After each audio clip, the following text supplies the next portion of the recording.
how to run routes. It was just really impressive. We'll get into some other stuff, including, guys. I'm always curious, and I got to talk to both coordinators yesterday, which is kind of cool to get them just off the side and stuff, and spend time with Jason Taylor yesterday as well to just talk about guys and their back. And hey, man, it's for real, the whole thing. And I know people are worried about the offensive line, and the question is not if they have talent. You got a lot of talent.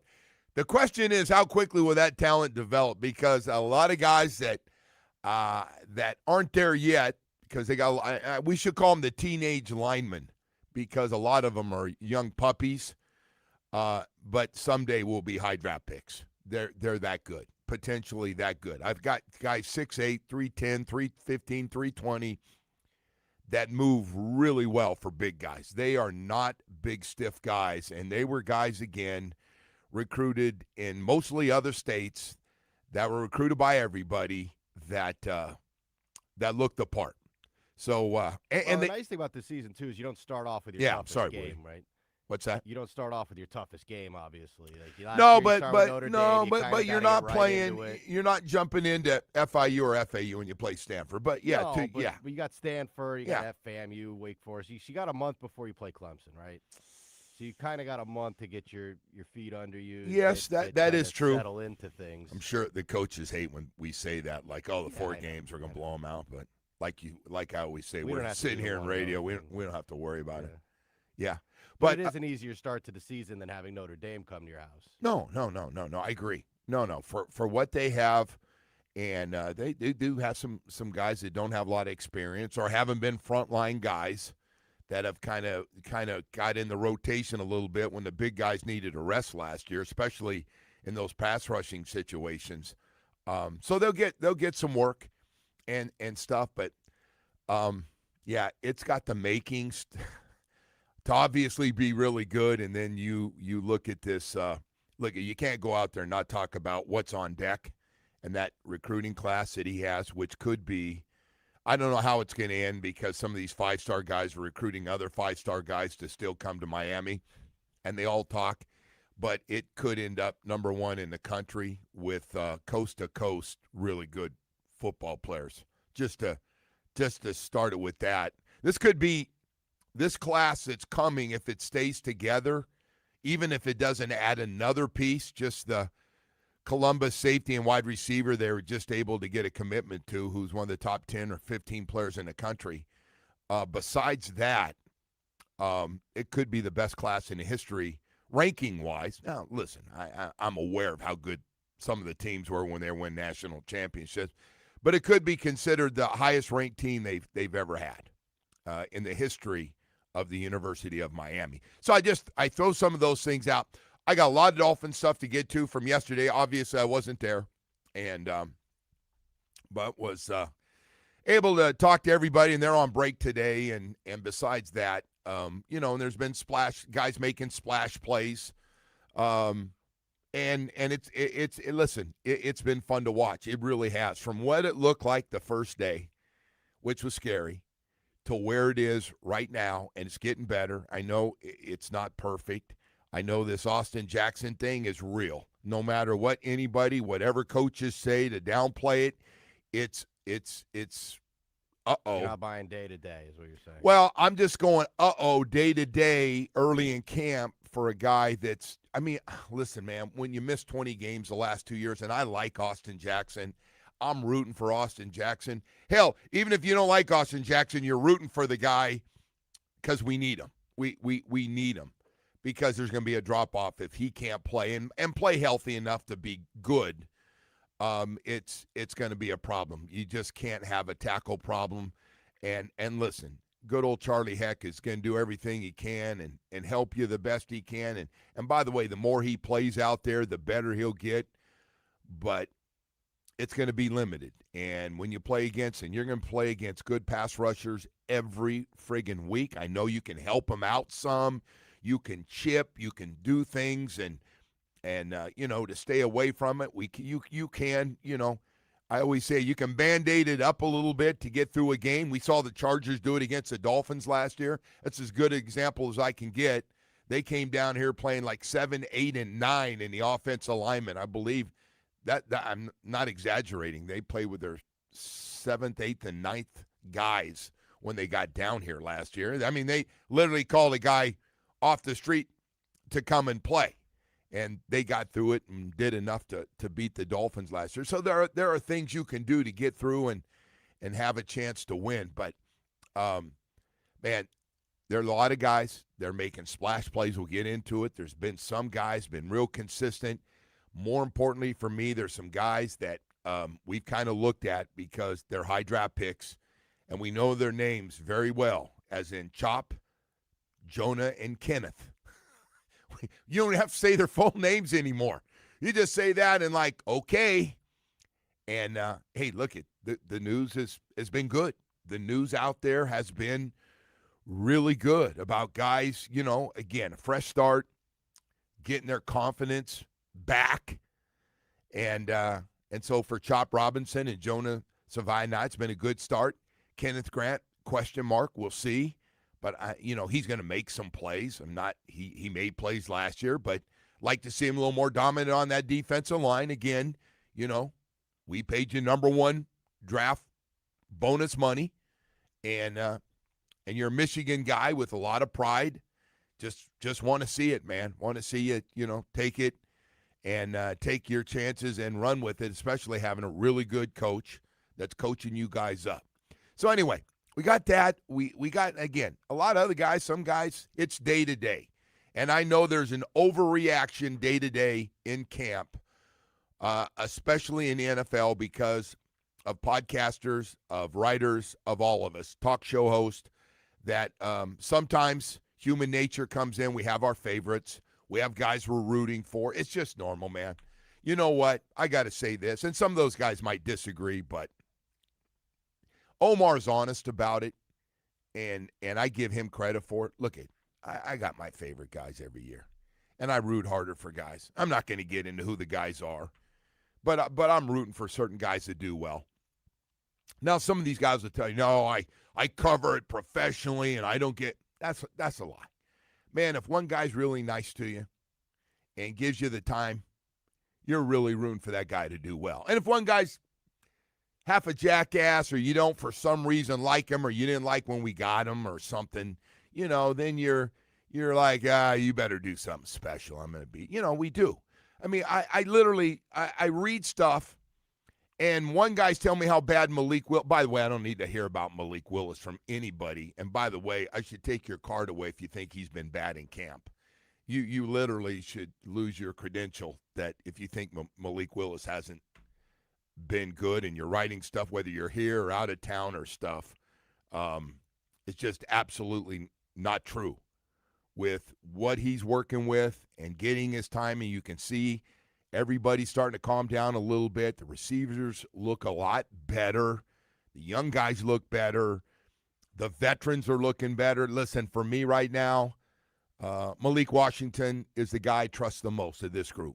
And I'm not saying Caleb Douglas, and I love people are talking about Caleb Douglas. I love 6'4" wide receivers that can run like that. He's got to get more consistent, and he will. But he takes more time. He's had days where you didn't know he's practicing. He's had other days where he's had a couple of touchdowns. He's been all over the place, and that's what it looks like, man, especially when you're a rookie. That's what it looks like.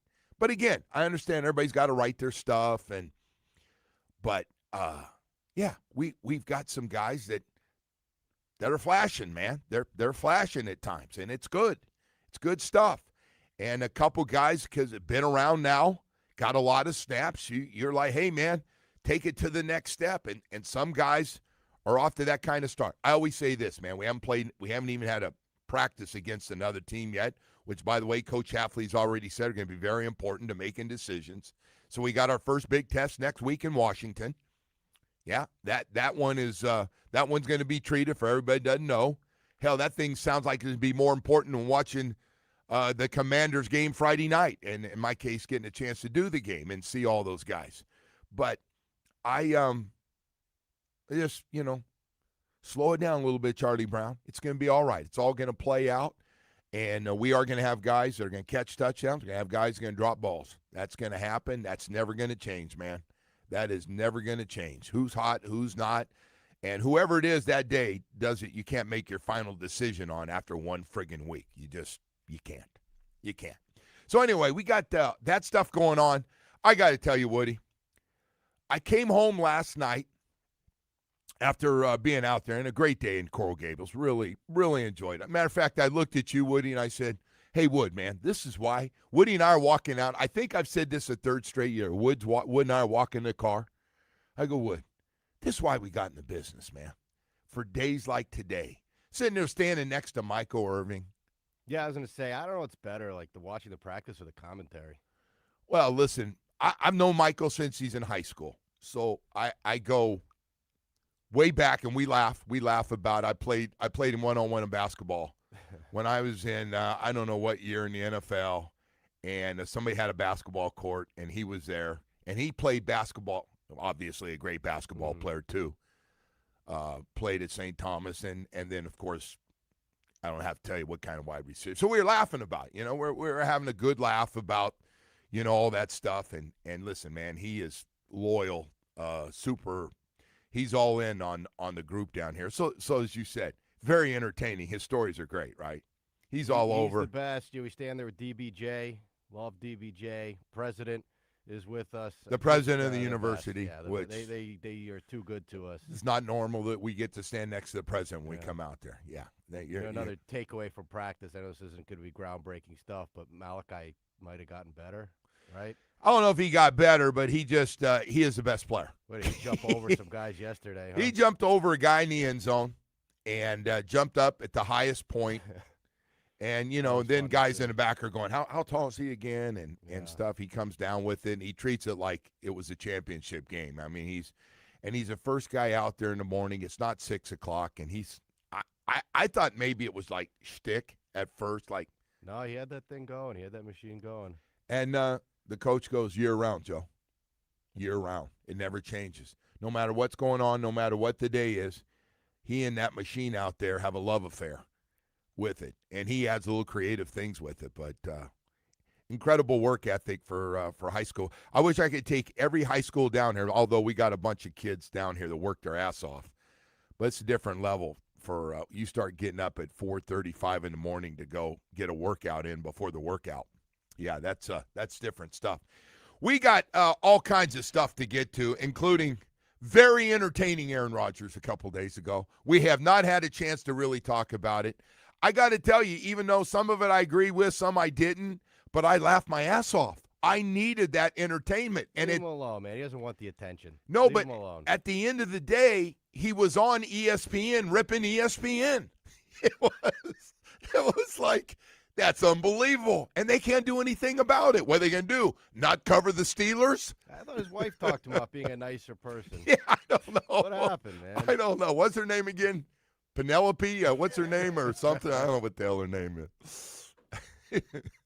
Hey, I got to tell you about your South Florida Chevy dealers this morning. Hey, man, good morning to everybody out there.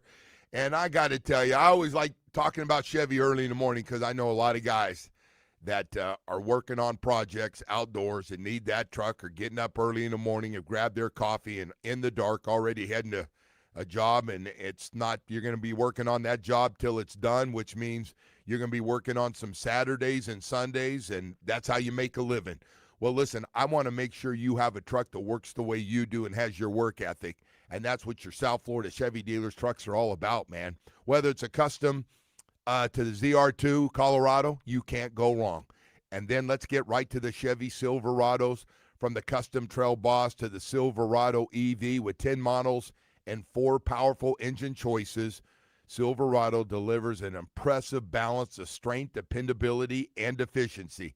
Hey, I'd like to tell you about some of those trucks, like a Chevy Silverado HD. I see them everywhere. Choose from the powerful LTZ, the premium style and substance to match, or maybe it's just time to go to the big boy, the Chevy Silverado HD High Country. Whatever it is, man, it's like we've custom-made a truck, style, substance that you're looking for. Perfect for your lifestyle. We've got that truck. I want you to stop by your South Florida Chevy dealers. We got 14 dealerships throughout South Florida.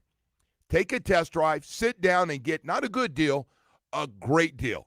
Check it out at your South Florida Chevy dealers.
Get your free roof and window estimate. Call 954 968 8155. We are at 77 degrees at this current moment. Looking like more storms later this afternoon. Joe will send it right back to you there. All right, Woody, thank you so much. So listen, we had a weird one last night to finish the game. We got a lot of football stuff we want to get to. We got news, big change at the top for the Miami Dolphins. I personally, and I got a lot of calls last night. I know people wondering, am I going to talk about it? Yes.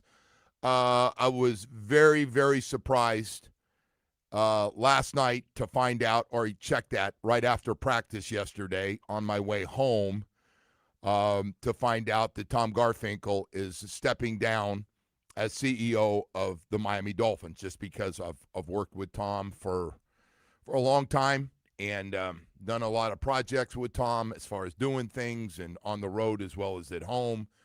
And so I didn't see that coming. And so I wanted to make sure I did that, and the other stations are, I guess, talking about it as well, and it's obviously huge. And I saw the reaction from everybody last night, so everybody was giving me a heads up, and, you know, people go, oh, we're not winning playoff games and all that. What Tom did as a CEO, overseeing everything and not involved in football day to day, what he built is phenomenal as far as that goes for the owner of the team, the events and everything. But I was very, very surprised. I absolutely got blindsided. It wasn't like, oh yeah, I knew it was coming. I'm not saying that. I had no idea. Very surprised. I do not know Danny Silman that well. I think I met Danny Silman a couple of times after games with when the family, Mr. Ross's family's been down by the locker after games on the road. And outside of that, not much. I know he's been around. I saw him at the after they had their press conference for the general manager and the new head coach. But I, again, do not know. I don't know much about Danny Silman. I know it's his son-in-law, Mr. Ross's son-in-law. It looks like they've changed putting everything together under one umbrella with the company. And but I don't know. But I tell you what, Tom Garfinkel has made, just, again, all these events, his vision and things that from that standpoint have been phenomenal. But I did not see it coming, even though I knew the team and Tom and Mr. Ross made a decision that and a lot of his daughter wanted to keep the team, and they didn't want to sell it, and they want to keep it. So down the road, it's going to be, you know, Danny Silman and Mr. Ross's daughter. But I don't know a lot. I got to tell you, it's over the last year. I just don't see Mr. Ross at all. There were for a few years I saw him a lot and could talk to him, and I haven't. So I really got blindsided on this one. Did not see it coming. Did not see it coming. But anyway, yeah, Tom Garfinkel, 13 years with the team, and now Danny Silman will be the new CEO of Ross Sports and Entertainment. So anyway, I want to get that out. And then we have this baseball thing before I get back to all this football stuff. I thought, listen, man, last night was a crazy one. And they're down 4-0. They score a couple of runs.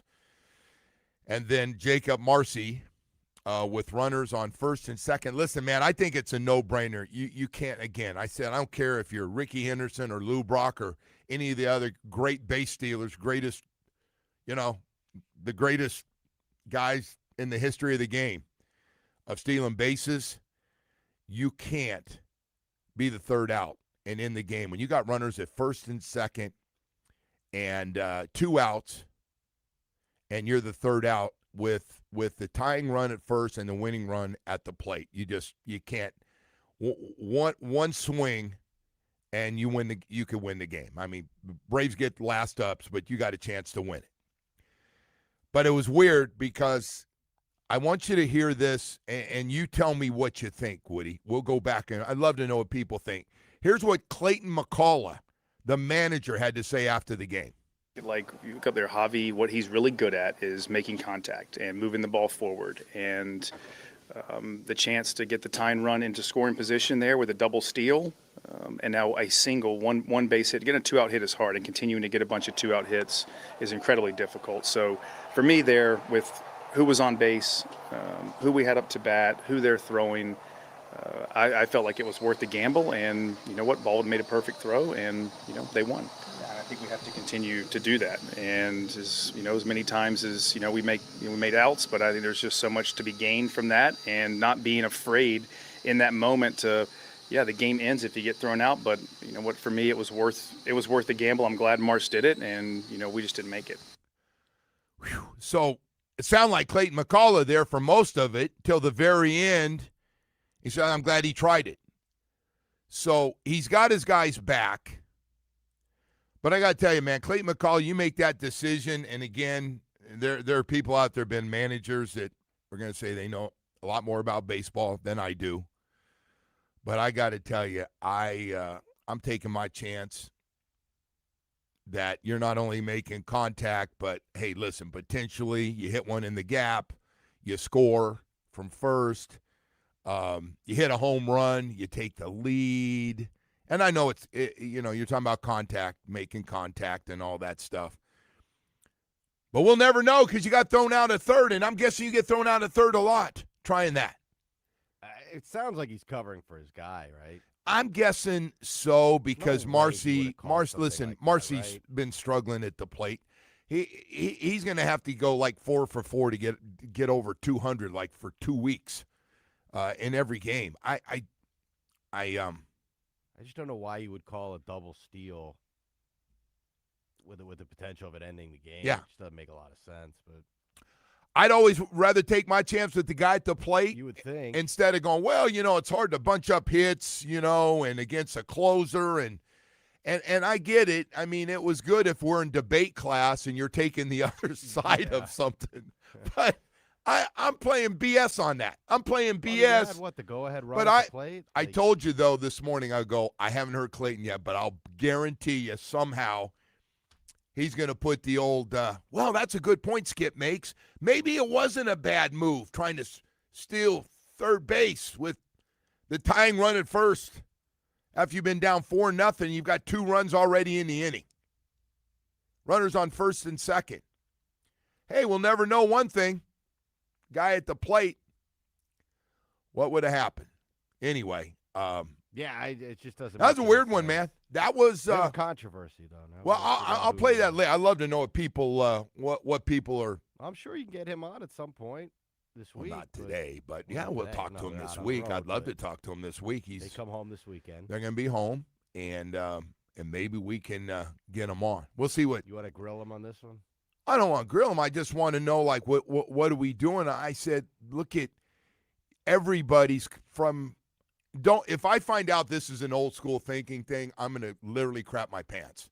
I hope that we're not going to get that. We're not going to get that. That's old baseball. That's outdated. Analytics tell you you're better off. Maybe they are. Maybe that's that Marlins analytics thing, man. Oh, that would kill you. I don't know how that could be analytics. Now you have no chance.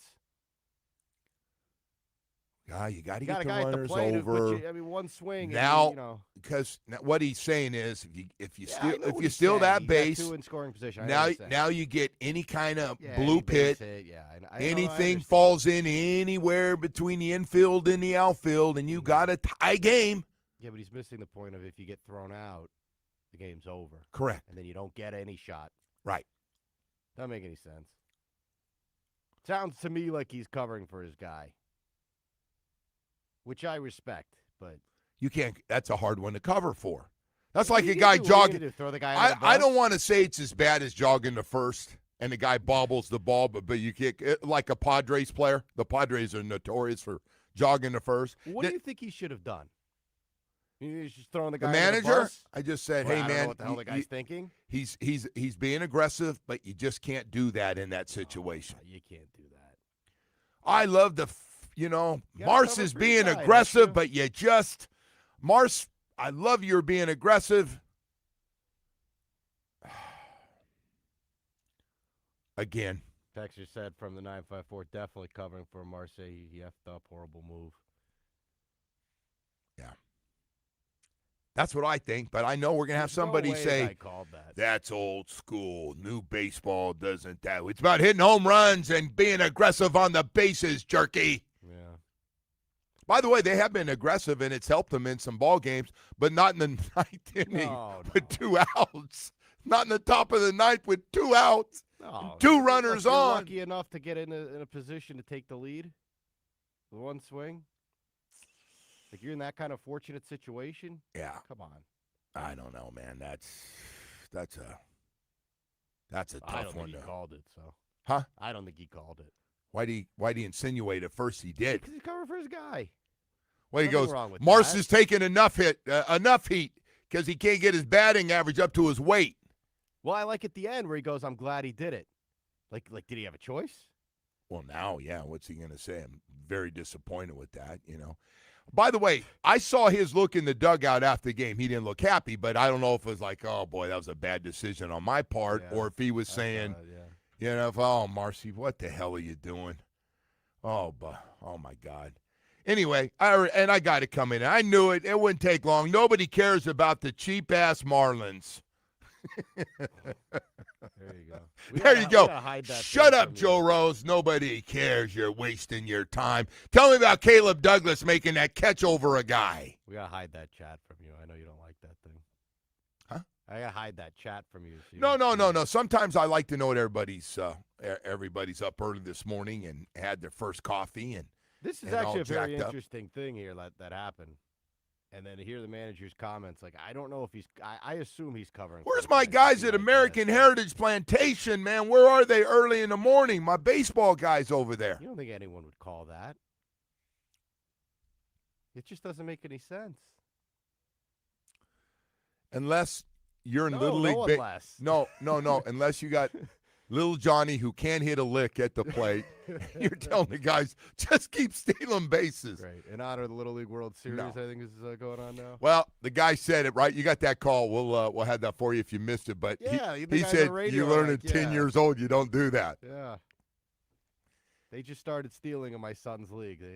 Yeah. No. Come over here. You can't just steal when you want. You just cost us the friggin' game. Like, the guy at the plate's more important because, see, let's do the math here.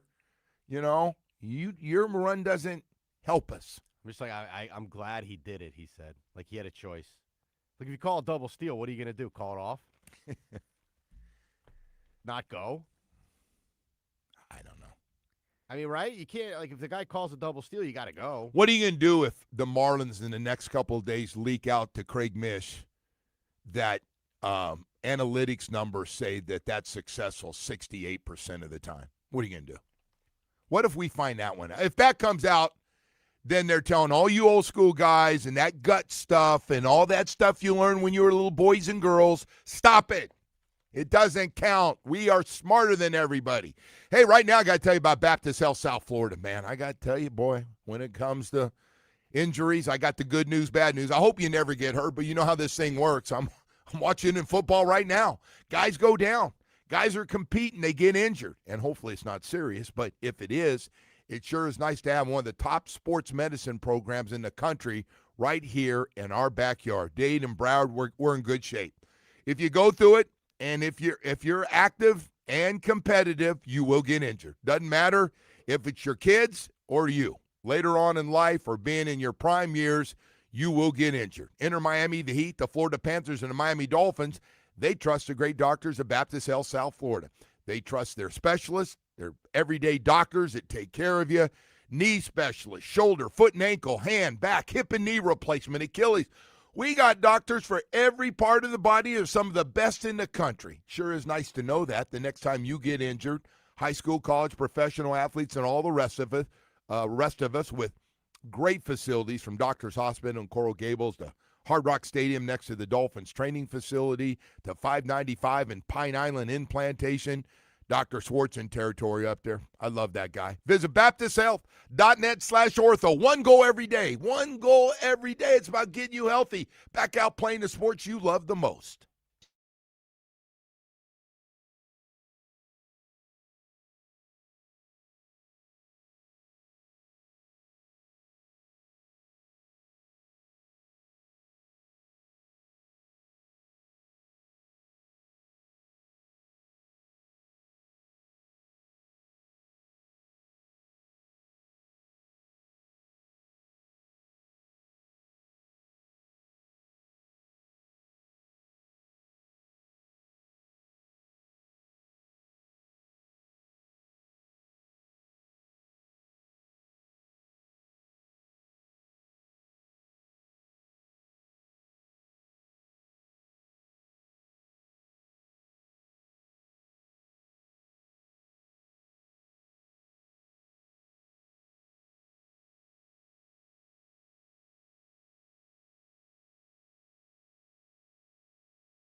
Of West Kendall, your home for the best.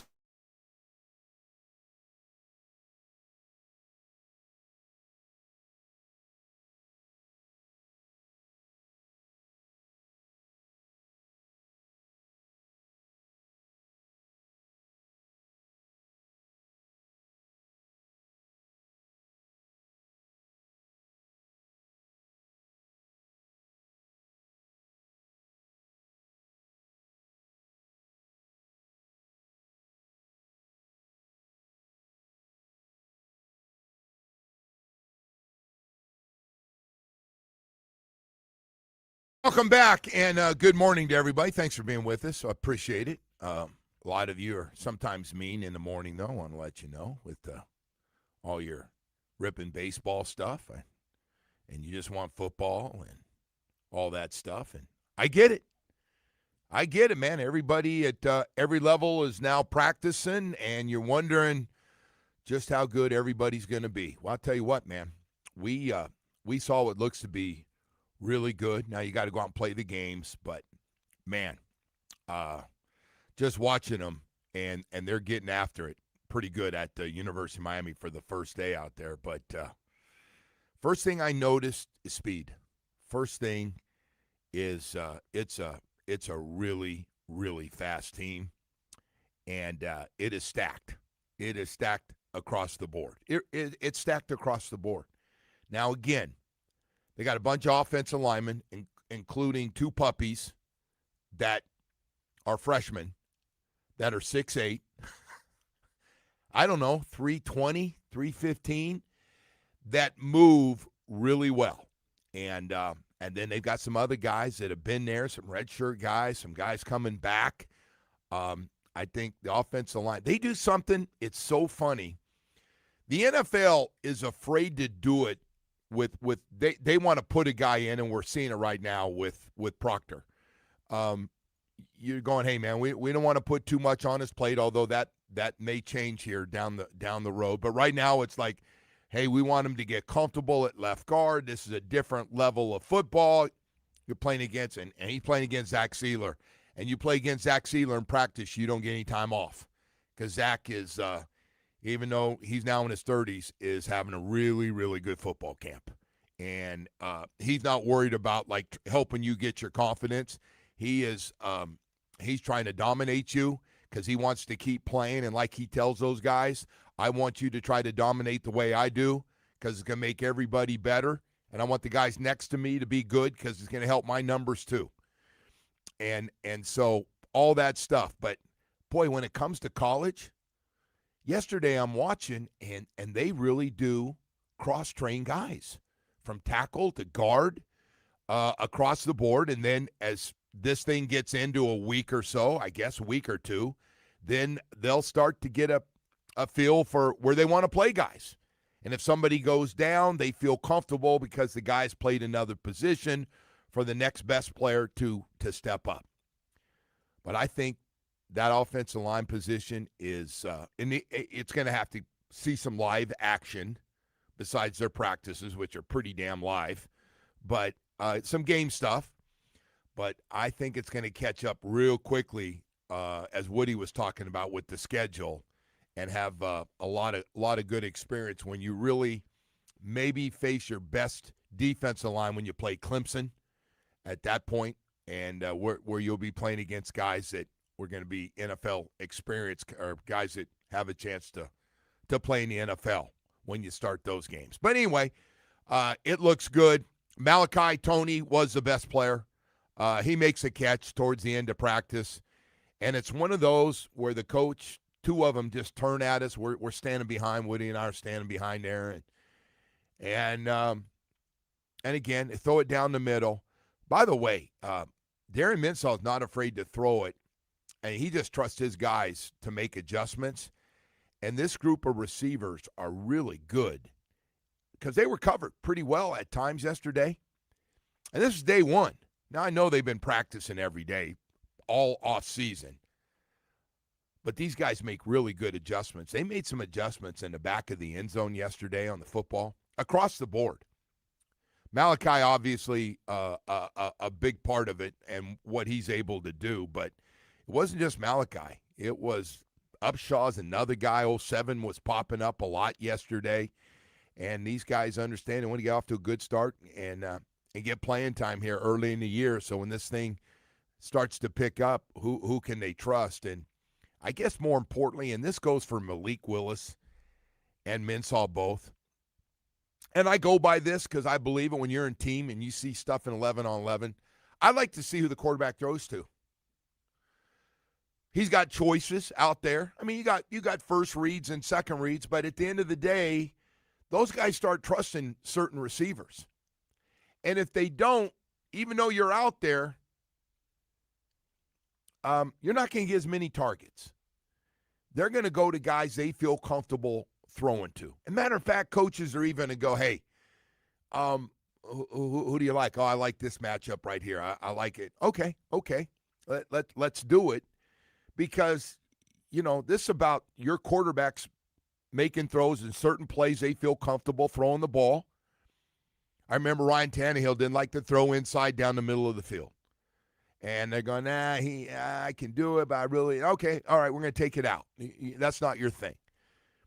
And with, Malik Willis, if there's something he's not comfortable with, which I doubt, because he's got the big arm, he can make every throw, and the same with Minshew. But they're going to have certain guys, they feel comfortable. That's why you want to get off to a good start where those guys trust you. And right now, the Dolphins are rotating rookie receivers in with Malik, so he gets more comfortable with them. And again, I want to say this morning before we go to break. Caleb Douglas has had some really good practices, and then he's had practices where you go, wow, was Caleb out there today? Which is going to happen, by the way. It's going to happen. He's going to play a lot of football this year. Oh, I can tell right now. I can tell before we even get to the Commanders' defense that he's going to face here in a few days. He's going to play a lot. But if you're asking me the most consistent guy that I'm guessing right now, if you go, hey, Malik, who do you trust the most? He's going, I'm trusting a guy that's got my same first name, Malik Washington. I'm just guessing. Consistency, makes plays every day. Now we're getting rid of that yards per catch from last year where he's catching half his passes behind the line of scrimmage. I hated it.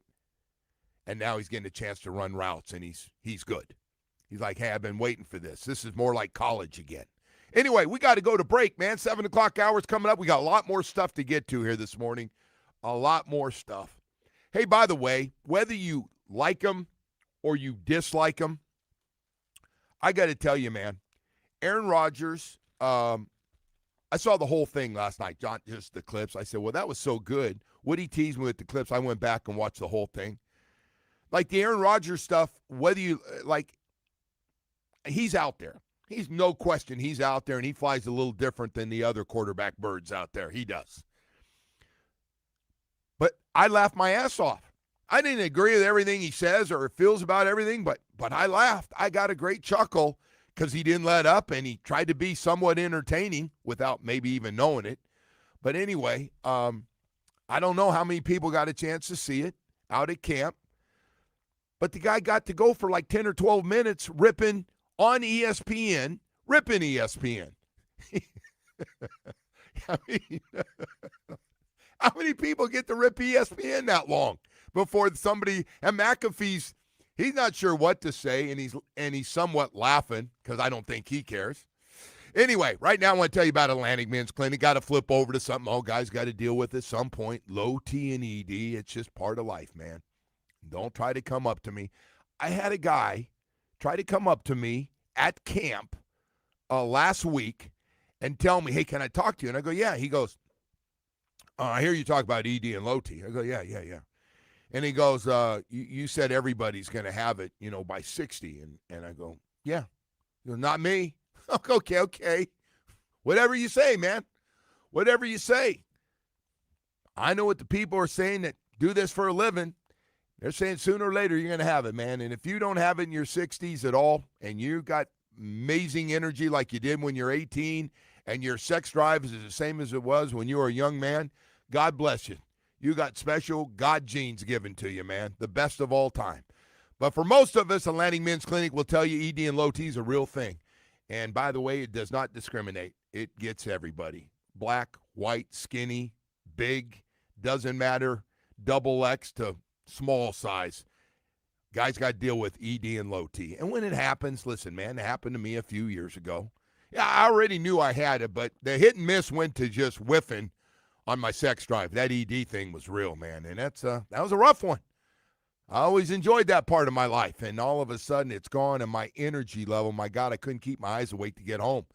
So finally I went to Atlantic Men's Clinic. I had such a great experience. I love sharing it with you every day. I got the PSA test. I even took the test dose. I did the whole thing. Then they sat down. We looked at the numbers of everything. They said, here, man, here's the deal. We're going to put you on this program. I go, okay, how long before it kicks in? It kicks in real fast. You're going to be in great shape. You're going to get your sex drive back, your energy level. We'll see you in 3 to 4 weeks, and your energy level will be at a different level. Boy, they're not kidding. Man, it works. Best thing I did was set up that first appointment. 877-455-7300. Tell them Joe Rose said 7 locations, by the way. You can use my name and say, hey, Joe Rose could really use you guys like he says. Does he really go to the Plantation location? Well, the brand new one in Hollywood, I get guys that have texted in here to tell me they've been using it, and they're glad they are. I knew they would. Hey, if your energy level is important to you and you want to get more out of life as you get older and you still want to have a sex drive and enjoy what's going on or not going on in that bedroom again, Atlantic Men's Clinic can do it for you. Go to AtlanticMen'sClinic.com. WQAM broadcasting live from the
September 4th at Stanford. And the Dolphins will get a day off today from training camp. Practice picks back up tomorrow at 9:30.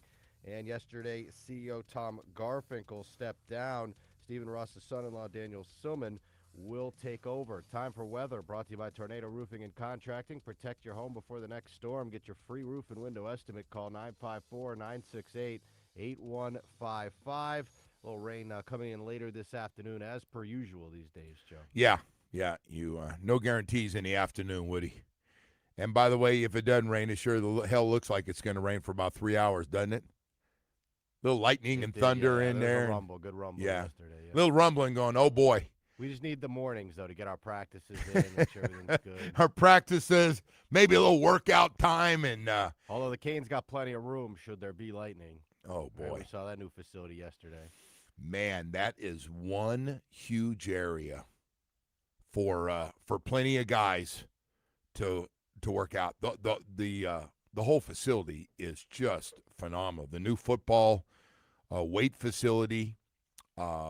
They've added the 100-yard field. I guess it was 70 yards, right, for years, Woody? They've added the extra 30 and the end zones, and then they got a 30-yard field on the side. We call it the red zone offensive line field for those guys to get a lot of work, which everybody knows is always a priority on that team. Starts with the big fellas. We treat them a little differently down there. They're a special group of guys. And then you go outside. Woody, I was watching practice outside. It was a weird thing. I look up, and they got a viewing area that they put on top of the facilities now for the families and friends to stand up there and watch practice. Right on top of you. Much better than standing on the sideline where you can't see how your kid's doing or your buddies are doing.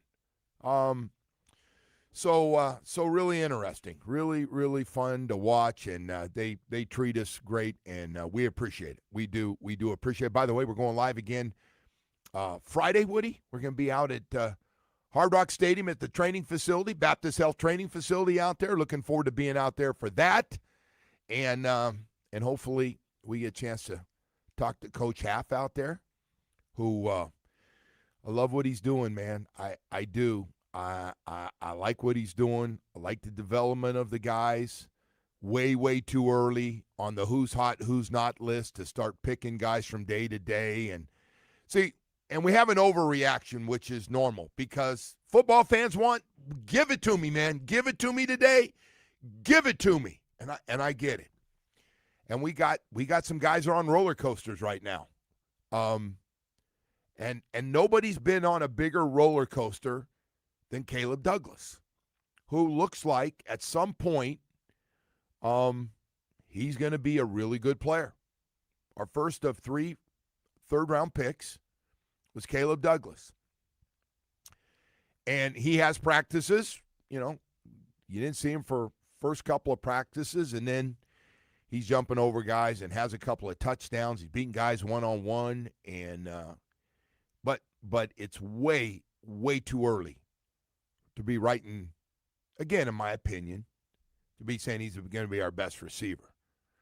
So the best receiver so far every day is Malik Washington, as well as your best return guy, because he was last year. No matter what was going to happen this year, Malik Washington, off of what I saw last year as a punt return guy, including a touchdown, is your return guy. He's really good at it. Makes an amazing amount of guys miss. And so to see him now having success down the field as a receiver, not a slot receiver, and has a chance to be a full-time guy on the outside. Good for him, man. Good for him. Consistency is big, and trust your quarterback and your offensive coordinator have belief in you is a big thing, and he's got it. Now, the other teaser we got going on right now, according to my friends over in the building, is Chris Bell. Oh, what a teaser. I'm going to stick because I don't want a fan base getting juiced up. Everybody knows how good Chris Bell can be. You've seen it. If you're a Canes fan, you saw it up close at Hard Rock Stadium last year with the game he had here. And a lot of those routes he runs and where he catches the football is NFL stuff. He's a big physical guy. He's 220 pounds. He looks like he's moving pretty well. Now, and I'm guessing the coaching staff and everybody else is going, hey, Doc, we don't tell you, we don't get in your business, but he's looking pretty good, right? So he's out there with the trainers. He's running better. I had that date for November. I had that date for November. I said, man, if we get him back in November, but he's running really well. I know they don't have him cutting, and you got to be able to cut and come in. And again, he's 220 pounds. He's not a small guy. And you want to make sure. And listen, this is not the first time around that the Dolphins trainers and doctors have seen an ACL. They happen to everybody every year. A couple guys go down with an ACL. I'm guessing that injury's number one in the league, the ACL. Getting quicker and quicker on the returns, though. Oh, they are. And Woody, I got to tell you, man, they're getting lathered up. And I know it's got to be tough because the writers go, how's Chris Bell doing? He looks good over there. He's getting better. We're watching. And they're going, well, he could be ahead of, oh, shoot, I shouldn't say, We don't want to rush the guy back, right? No. It's year one of a rebuild. Certainly don't want to. They're not going to rush him back, Yeah, though. you don't do that. They got a bigger picture than I would think a bigger picture for him than last thing you want is, hey, we got to get him back soon in the season, and then he's not ready for next year, and now you've ruined it. They're going to be real careful. But, boy, I'll tell you what, I'm going to stick to that November date, and I'm not a doctor, and I'm not playing one here today. I'm not part of the back. Nobody's called me. I haven't any of the doctors over there call me. But, boy, if we get him back, am I being a pig in October? Yeah, give him all of August and give him all of September. You take all the time off. Hang out with us. But that's a couple months. Doesn't a lot of it depend on how the season's going, too? Yeah, but Does that matter at all? I don't know. So, like, if the team's playing well, you're like, wow, this guy's going to add, nice boost here. Like, maybe you bring him back sooner. Here's the rather problem. than later, Everybody believes over there when he comes back and he gets comfortable, and he's got to go through the growing pains too. Mm-hmm. That by the end of the year, everybody's worried about: do we have a 1? Do we have a 2? Be the number 1. We have Chris Bell. That's how everybody feels off the work that he's done at Louisville and what they've seen. I've seen that. So anyway, yeah, you have seen that. So anyway, but that was good. I thought either way, it's good news for the Dolphins. I can hear the team going, what is he doing? No, it's good news. It's all good news. The concern, though, and it's got to be a concern for them. And listen, there is no backup tackles out there. There's not. And if you want a 33-year-old guy that's had every injury possible that's coming in, and you want to put him on the 401k program that we've been so nice to people with over the years, we've had a lot of guys come in here and get injured and build nice homes off not playing for us in their 401k year, better known as their last year. I don't want you going down that list because I'm not going to do that. Like the Odells of the world, it always riles you up. And I hope, and I'm not getting fired up about Austin Jackson yet. He's day to day. Nothing long term is what they're saying. Charlie Heck has got to get ready to go, though. Charlie Heck's got to get ready. And it hadn't been a great start. And again, those guys get better the more they're out there. They come in, but you got to have some kind of decent play at tackle. And you can cover up certain stuff, and I know you can chip block with a tight end, and you can help them out with a back and help. But this is going to be tied directly to Malik Willis. He can't be running for his life every time.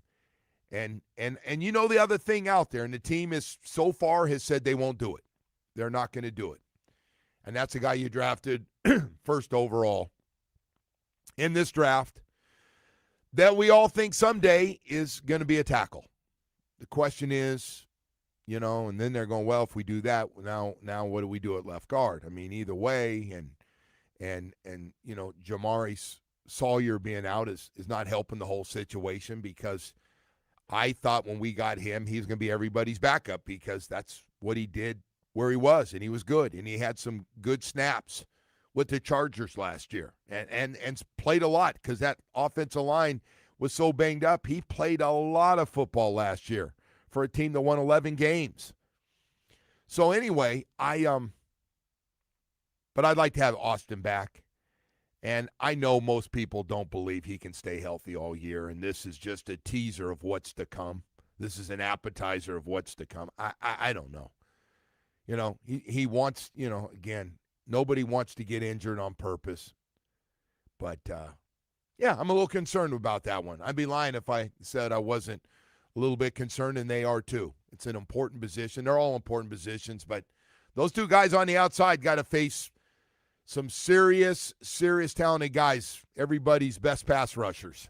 And so we'll have a lot of time to keep an eye on that before we push the panic button. But a lot of guys up and down. We're going to talk to Chris Perkins about the roller coaster of some of the rookies so far, and some guys have had their. Jason Marshall's had his moments. Ethan Bonner's had their moments where they're going, all right.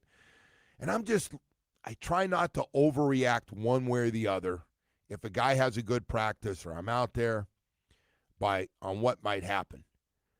I only have one pet peeve at this point. Anybody that's writing negative articles about Malik Willis, I don't get. Under the circumstances that he's put in right now with this offense and the way he's played, and if you're really watching out there, Malik Willis should not be anywhere except at the top of the list of guys that have had good camps. That's it. Well, you know, you didn't complete every pass. Not every guy's open. If you're watching both ends of that. I love when somebody, well, he's not making, you know, well, I went out there one day, it looked like we had 3 corners on every receiver. He's got the goods to do some fun things, and we haven't seen one of the great weapons he has yet, and that's when he has to take off in a game and run. We got to go to break. We got a lot more stuff to get to here this morning as we continue on. A lot of stuff from being out there. Can't thank those guys enough for yesterday. We had a blast. You know, it's always good, Woody, when we walk out and we go, look, and, you know, we've been there since 5 in the morning. We go, that was fun. That was a good day spent. I took a nice nap on that one yesterday, Woody. I shut her down yesterday. That was fun.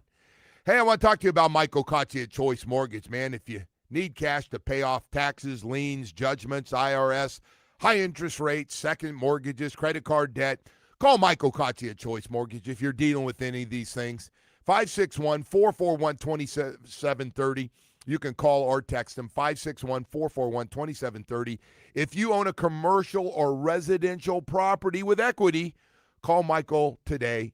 He can help you. He's been helping Floridians for more than 30 years of experience. He can get you approved in half the time of the big banks because the guy's working on the weekends, man. He doesn't work banker hours. He works, I got my own company hours, and I got to work my ass off. That's what Michael Kotze does, and he does it to help you out. Looking to buy a home today, he'll get you pre-approved with little money down. If that sounds good, get you in the game for the first time. Now's the time to lock in before interest rates go even higher.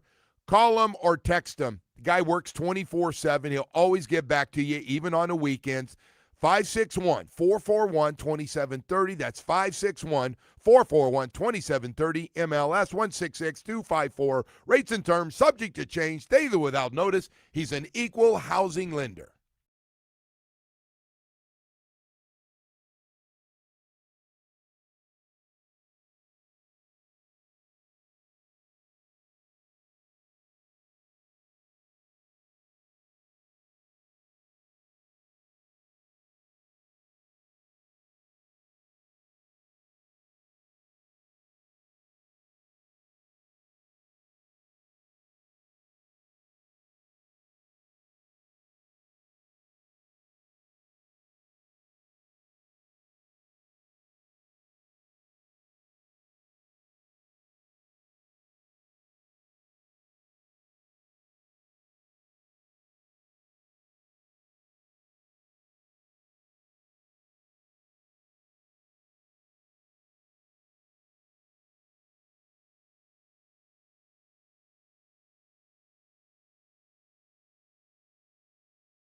Camalia Escobar on FM 104.3, and you can listen to WQAM on the Odyssey, iHeartRadio, and TuneIn apps. This report is brought to you by the Casino at Dania Beach, where the fun never stops and the parking is free. The Casino at Dania Beach has it all. Enjoy new exciting promotions, the hottest slots, great shows, multiple dining options, live poker, and simulcast. Plus, new members can win up to $5,000 in free play. Join the fun at the Casino at Dania Beach.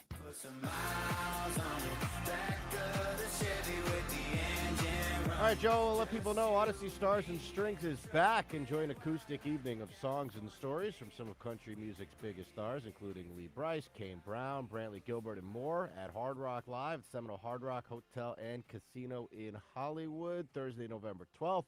Tickets go on sale this Friday. You can get all the details at starsandstrings.com. Stars and Strings supports Folds of Honor. Woody, I saw something else yesterday I wanted to share with you. We've been talking about these football guys in college, a lot of them making more than the pros now in the NFL. I saw the numbers. See that LeBron stat that came out? LeBron is going to make $3.8 million this year. You know, he's out to win, obviously, and knew he has to take a lot less money. So other guys making a lot of money that are talented could be on that team. So he's got a 2-year contract. There are 18 college basketball players this year that will make $3.9 million or more and up in college basketball. We talk about football so much. We forget about, like, basketball's very, very expensive business too. And obviously you can make more money. Of a star-driven sport, right? So, yes, but you're in a situation, you have a good tournament. You can get a lot of money, like the playoff system for the college football, and the amount of money UM just made. You can do the same thing. There is a chance. It's a revenue generator. There's a lot of basketball schools out there, too. But, yeah, $3.8 million. Mm-hmm. Well, that surprises you? It's just a lot. No, look at the basketball guys are doing just fine. Now they can get, these guys get their shoe deals, whatever. They'll get whatever they want at this point, right? Nike, all these guys can get after them early. I would. Remember Zion Williamson when they were trying to get after him? Yes. When he was at Duke? Yes. I know we're never going to know, and maybe it's better we don't. But we'd like to know now that money, we can't talk about an athlete without putting money next to them, especially, if contracts coming up, and I mean, listen, it just pops up, but it's not popping up a lot. But you got a pretty good idea.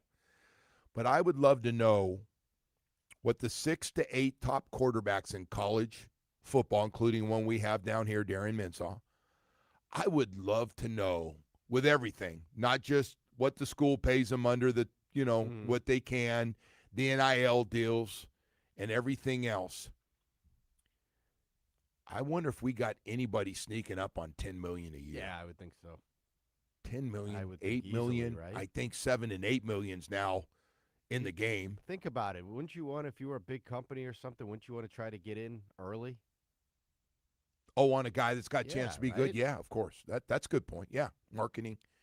Hey, well, and the other thing that is, I've never understood why they let him do it, but they've allowed, when they put this thing in, I'm not trying to take business away from Drew or anybody else, but they've allowed the NFL agents they're the largest marketing guys for college athletes and high school athletes. You talk about, and all they care about, really, I mean, they'll tell you, yeah, we got a marketing department. We'll go out and we talk to all these companies and try to get all our players as much as we can. And by the way, if they're not happy, we also get in that business of finding them a new home, because you're allowed to do that. You're basically 1-year free agents. And the other part of this that's crazy, the only thing they really want is, at the end of the day, where they make their money, they want to get those guys when they're first, second, and third round picks. And even more important than that, they want to get that second contract for the guys that are really good. And so a lot of people didn't realize that the marketing companies are mostly NFL agents. It's part of their firms. So it's crazy. I remember when Drew said, yeah, no, it's no longer just about, taking care of your NFL athletes. Now we had to get in the marketing business. do that and get these guys deals. Try to figure out which guys we want to use and which guys have a chance to be drafted, and do that. So, yeah, man, I'd love to know what's Manning making in Texas, huh? Everybody's got him as the number one pick Gotta for be a second 10, right? straight year to start the year. We're like, all right, Manning's gonna be the first pick. You see these guys in all these different commercials.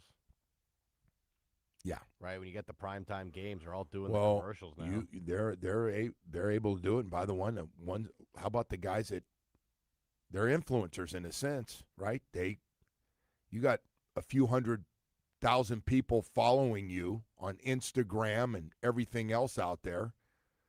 You, hey, we'd love to get your followers, man. You just hit us with influencer? Oh, that's what they Look are. at you, man. Huh? You've come around. Well, they're not all good-looking guys. When I think influencer, I think all these You like the girl. beautiful ladies down here, and everywhere as that goes.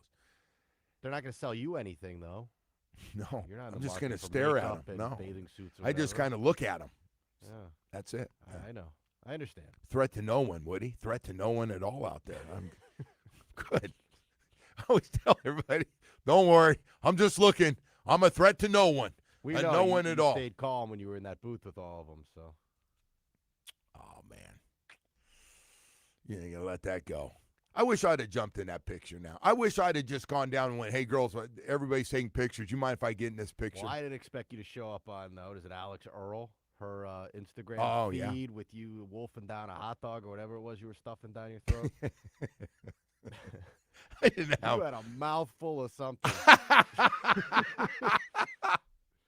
You could have at least asked her to take it Hey, again. man, I did not have a hot dog at that game. I think I did eat some. I don't know what it was, though.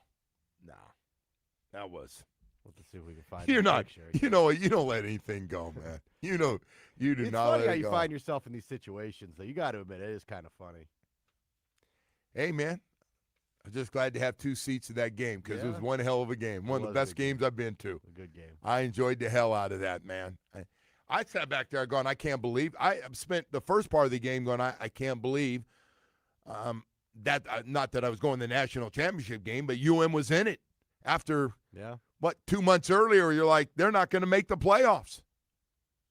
I thought that SMU thing was, and Louisville thing that was it, man.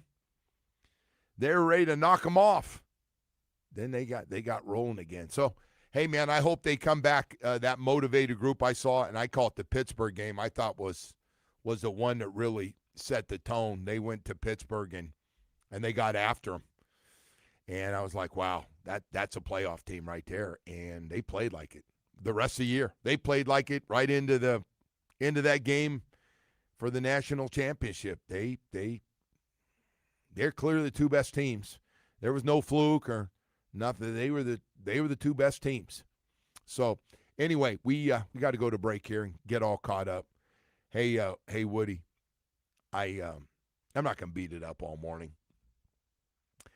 But there's so many things to this Aaron Rodgers thing that were just so entertaining. But for me, ESPN's been getting a lot of heat. Everybody knows that. They had their layoffs and they've added people and everybody's talking and some of the people got let go are still talking. But Aaron Rodgers going on with Pat McAfee and basically talked about football for about, one of like 10 or 15 minutes he was on? Because he was only supposed to be on 8 minutes, but he couldn't stop. He said, you got 8 minutes, and then he got going, and he ripped ESPN. and it wasn't just that. He got into specifics about Vrabel and Diana Rossini without saying their names. Tom Brady took a shot at Tom Brady. Michael Rubin, who's the Fanatics guy. Is that the Fanatics guy, right? Yes. He's got every toy everybody wants. He's got the cards and the jersey. He got everything, right? Yeah, everybody. he's got it going on, yeah. He's got it rolling. And, of course, the COVID shots. But Aaron Rodgers seems unhinged almost, doesn't he? Like something's just not right with him. He's got the whole fake. You know life what's really thing, like- you know what's really weird for me? That people, and I get it, people are going, hey, man, congratulations that you're talking to your family. Yeah. I think it's really weird.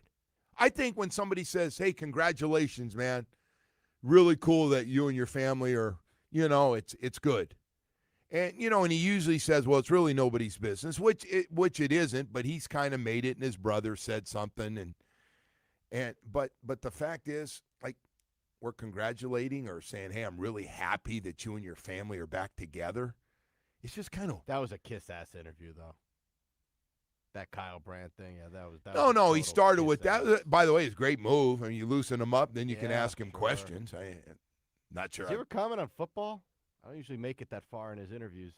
He never got really to football that much at the Guy Steelers just thing. gets on there and just airs his grievances. No, he got them all. He had build up. And he said he won't be around a lot, but it sounds like he's going to come back on the McAfee show a couple more times. Although yeah, don't they ESPN pay may him? be saying, hey, Mac, I don't think ESPN controls anything that show does. It seems like.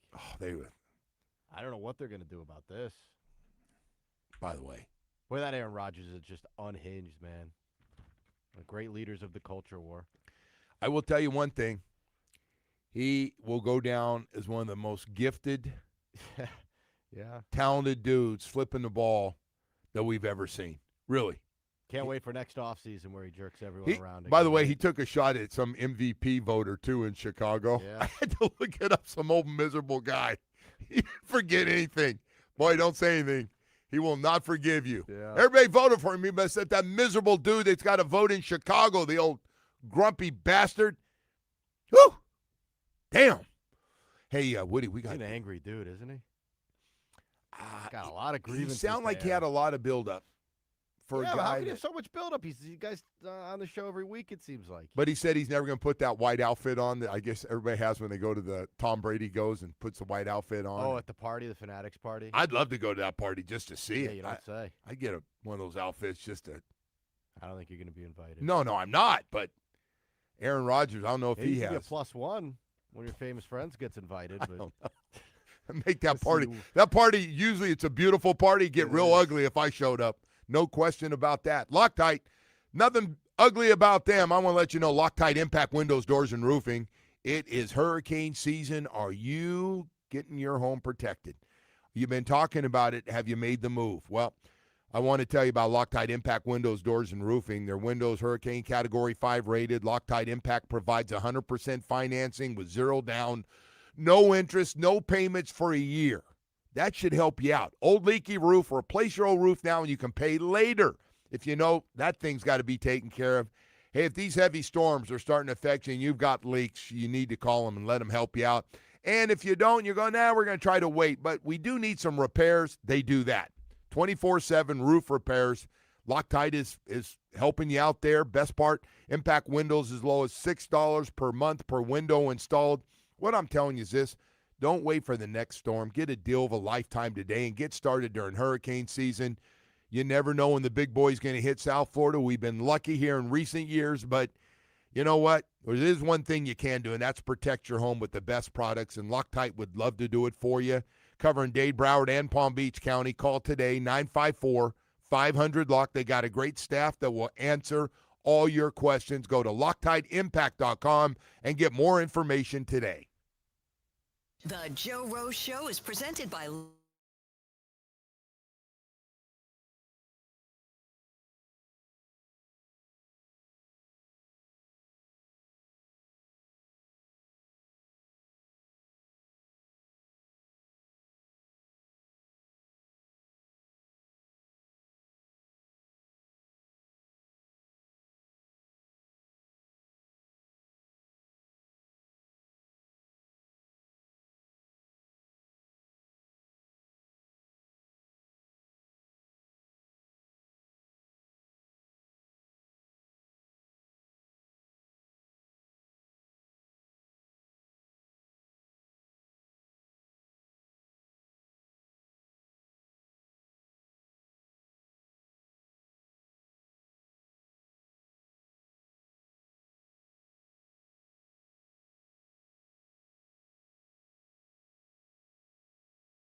This report is brought to you by the Casino at Dania Beach, where the fun never stops and the parking is free.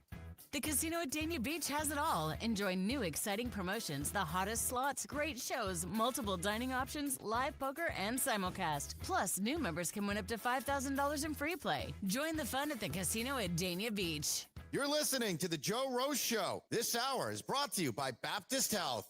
And now, it's time for Hollywood's headlines. Without further ado, here's Hollywood. All right, Woody, what do you have for us today? All right, Joe, interesting story here in the world of horse racing. NBC reportedly retains the rights to the Preakness Stakes after a, quote, hard-fought bidding war. Wow. Guess who they were up against, Joe? It would be Fox and then Netflix and Amazon. Netflix Ooh. and Amazon apparently have like a tree that produces money or something. It really is amazing. They're involved in every bidding. I just think the network's just got to be going, man, we're in trouble. Like you said, Apple, Amazon, Netflix, boy, they want to jump in this business. They're going, holy crap, Yeah. you're. Well, it goes on to say, in retaining rights to the Preakness, NBC will continue broadcasting the first two legs of the Triple Crown, of course, including the Kentucky Derby. Now, the problem with the Preakness in the last few years has been the load management situation that horse racing is dealing with. I've been doing that a lot over the years, yeah, where they won't let them run in all three races. Yeah, it's become probably more a problem in horse racing than in the NBA, I would say. That's a good point. It's a good point. I always love the horse wins, and right away they go, no, they won't. It's too cool. We're not going to run the next one. I'm Well, like, change the calendar. What's the I whole go, what are point? we Like, doing, man? We want the Triple Crown. We want to see Yeah. it. You want to give eyeballs? Give me a shot at a Triple Crown. No one's watching the Preakness or the Belmont if you don't have a Triple Crown guy in it. Well, right? some are. Well, some people. Don't say nobody. That's how you get in trouble with these horse people over at where is that place? The one where you got in the fight, Gulfstream? I used to talk about them. That the lady that got you? Yeah, the At Gulf Hard Stream. Rock? Yeah. Horse people. They do have good restaurants over there, though. They do. I love it. I love the track. I actually love to go out there not knowing and just place bets. You don't get the book, the little program? I do.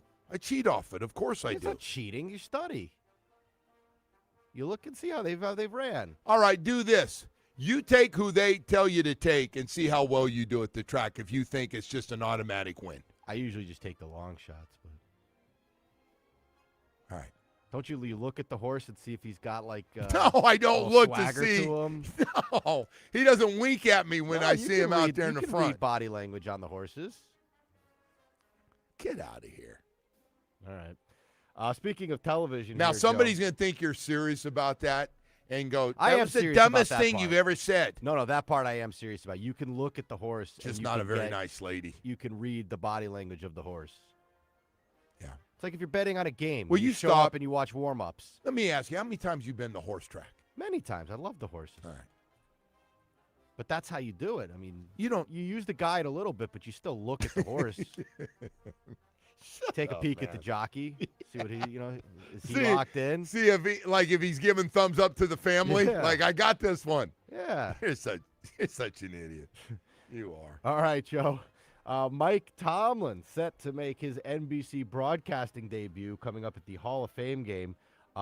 Two things about this game. First They of blew all, out. They blew out a few people off that. Huh? Yeah, they did. But Mike Tomlin is in. That didn't take long. Do you realize, first of all, this game is tomorrow?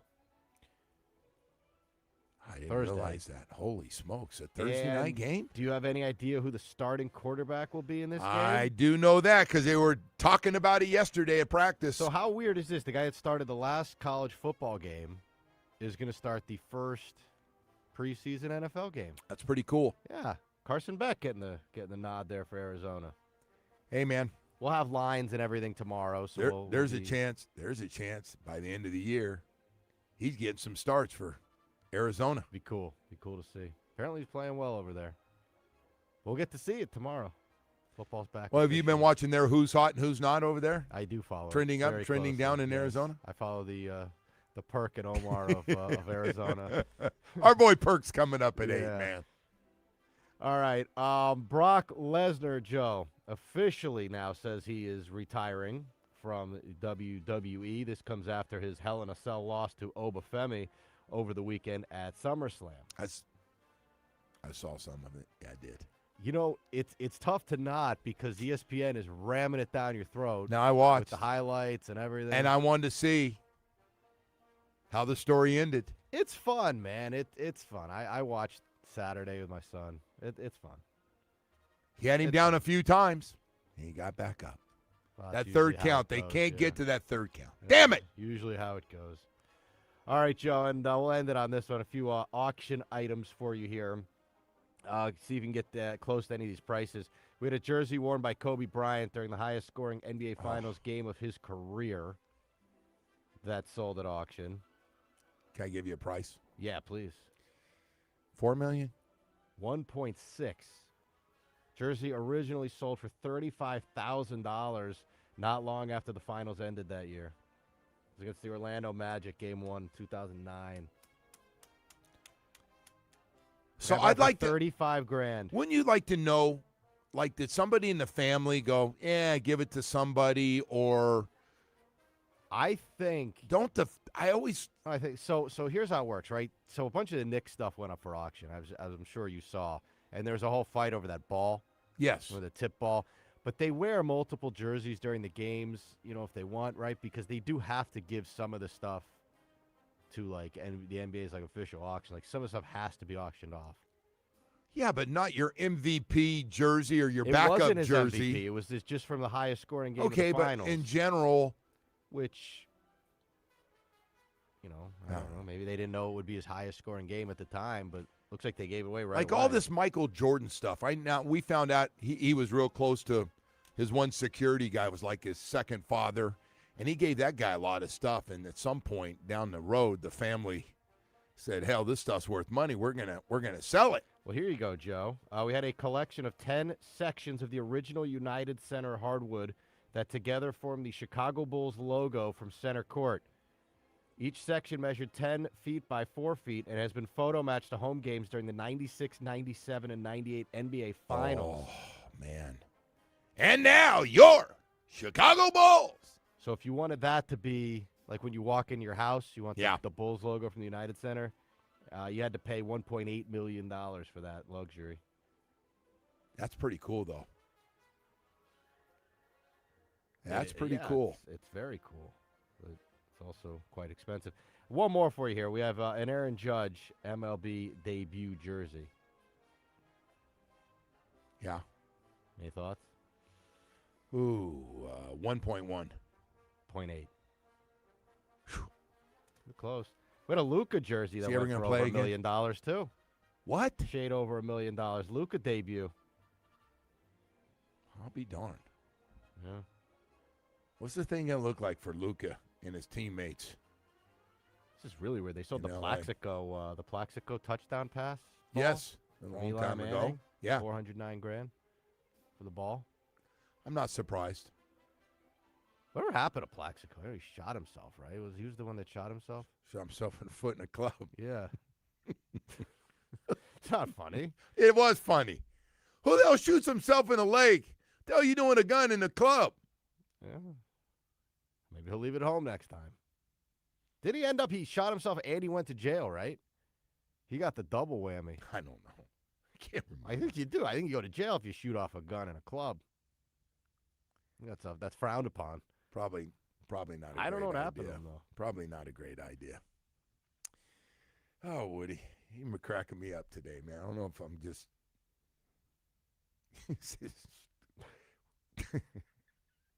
All right. Hey, we got Perk coming up here. Chris Perkins, Sun Sentinel, going to join us. Perk's doing everybody's show. He must, when you called him yesterday, go, Perk, you want to come on? Perk must have been, damn, man. Yeah, he's busy. You Someone guys- said, text here, as a horse owner and breeder, it's better to say that you have a Kentucky Derby winner rather than say you have a Kentucky Derby winner and a Preakness loser. That's just cowardly. No, you want to win the Kentucky Derby. Yeah, but you want the Triple Crown. No, That's but you cowardly. want to be able to say that first. Don't be a coward. I don't think Come they're being, on, man. They're not being a coward. They're only doing it I'm going to say this again. they get hurt, a lot of times they put them down, man. That's it. They don't let them limp around out in the field and get the best grass, bro. You're being a dumbass. Don't say anything else, because I got some heat for this comment you made. What do you mean you got heat? What do you go to horse racing meetings? No, but people think I say stuff You that stroll you through say. the track and they just accost you and try to correct everything you say? I still believe, like, if the horse gets hurt, they're still going to breed the guy. No, they're not. Why not? There you go. Hey, I know your one leg's broken, but before we put you down, how about a couple of shots? Yeah, one last go around. What's wrong with you, man? But why? But that What's doesn't wrong damage with you? his reproductive things.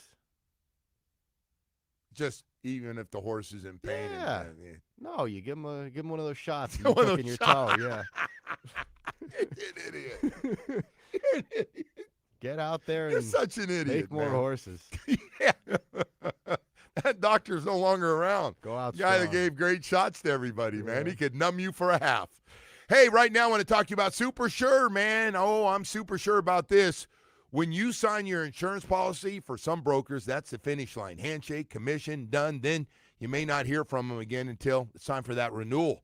Your business runs all year, and so do the gaps and the risks. That's why I'm introducing Super Sure. If your company has more than 25 employees, whether you're the owner, CFO, or HR manager, can be too complex to just buy a policy online. Super Sure is a super agency built for you. Licensed in every state for your business insurance and employee benefits, all with year-round support for you and your team. At supersure.com, you can access tools like fine print facts, which will translate your current policy into plain English so you see what's covered and what's not. Plus a business value calculator so you can estimate what your business is worth so you know what actually needs protecting. Hey, just go to supersure.com. One super agency, one powerful platform, all your policies in one place. Go to supersure.com.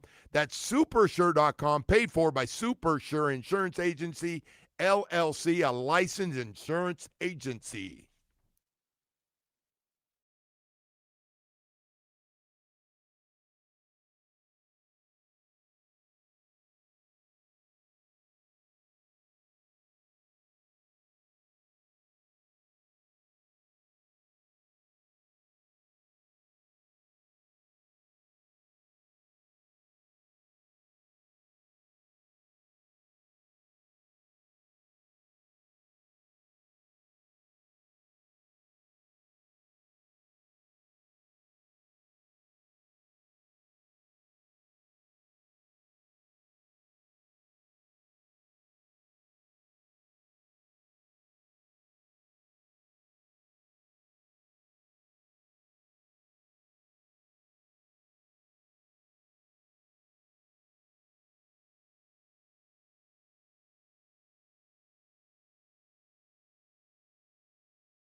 but he's been doing everybody's show. Chris Perkins joins us this morning. Perk, I want to let you know I appreciate this. Thank you, man. How you doing?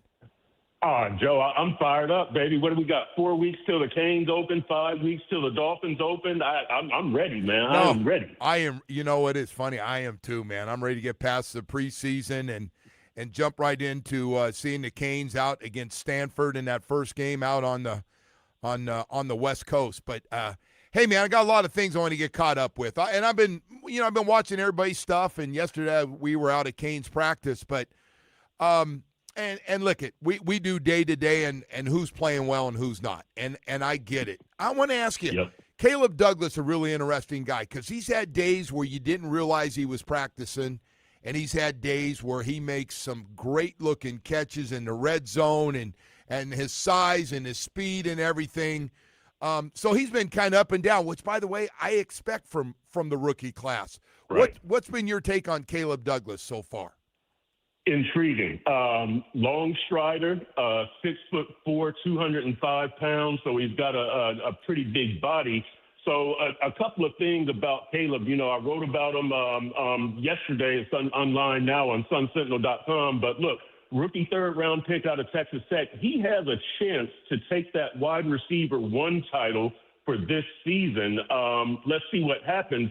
Malik Washington has got that title right now. Chris Bell, who's recovering from the knee injury, could eventually have it. But there's an opening for Caleb Douglas. He goes up high and he makes catches. Jeff Hatley said one thing he wanted to see is if Caleb could make catches in traffic. Well, he did that before the game on. He made a nice catch over the middle, took a shoulder from Jordan Brooks, went to the ground but held on to the ball. At the same time, Joe, you talk about rookie inconsistency. A couple of days ago, he makes a catch over the middle. He takes one step, looks like it's going to be a completion, and Juju Brents, the vet, strips the ball out.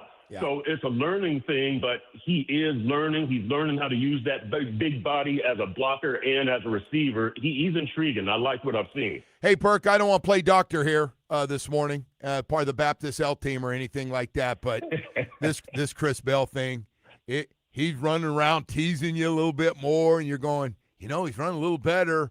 And the coaches, I'm just working off the coach's reaction when you guys ask him, it's not feeling like November, is it? It's feeling like it could happen sooner. Are you getting that vibe too?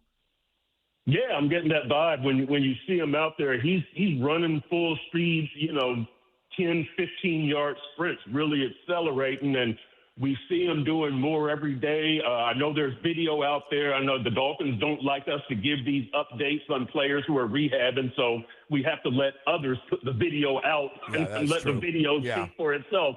We get put on.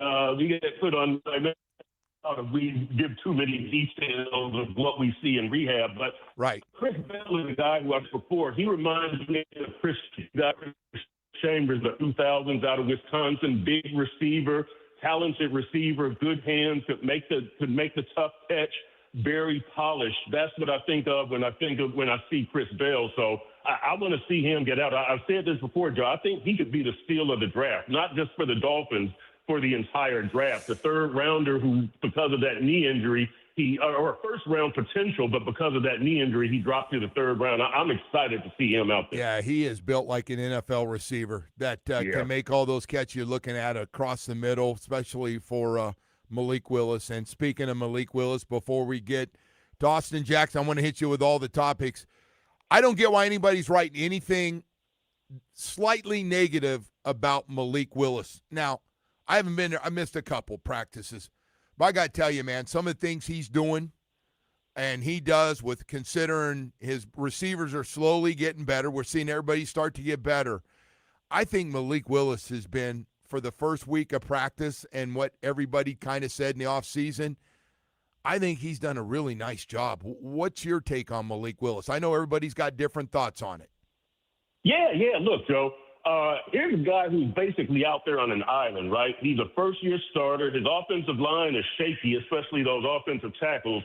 He really has no wide receivers to speak of. The tight ends are going down, right? Greg Dulcich has been out the last, 2 practices, maybe 3. Right. Ben Sims went out yesterday. So this is a guy who's been on an island offensively. We haven't even seen the legs, Joe, which is, 40% of his game? So Malik has done a good job with what he's had. What I've liked most about him, you don't see him making the same mistake twice. Yeah, he could have a bad day, but he bounced back, which he had a bad day in the first 3 practices, one of those days, but he bounced back the next day.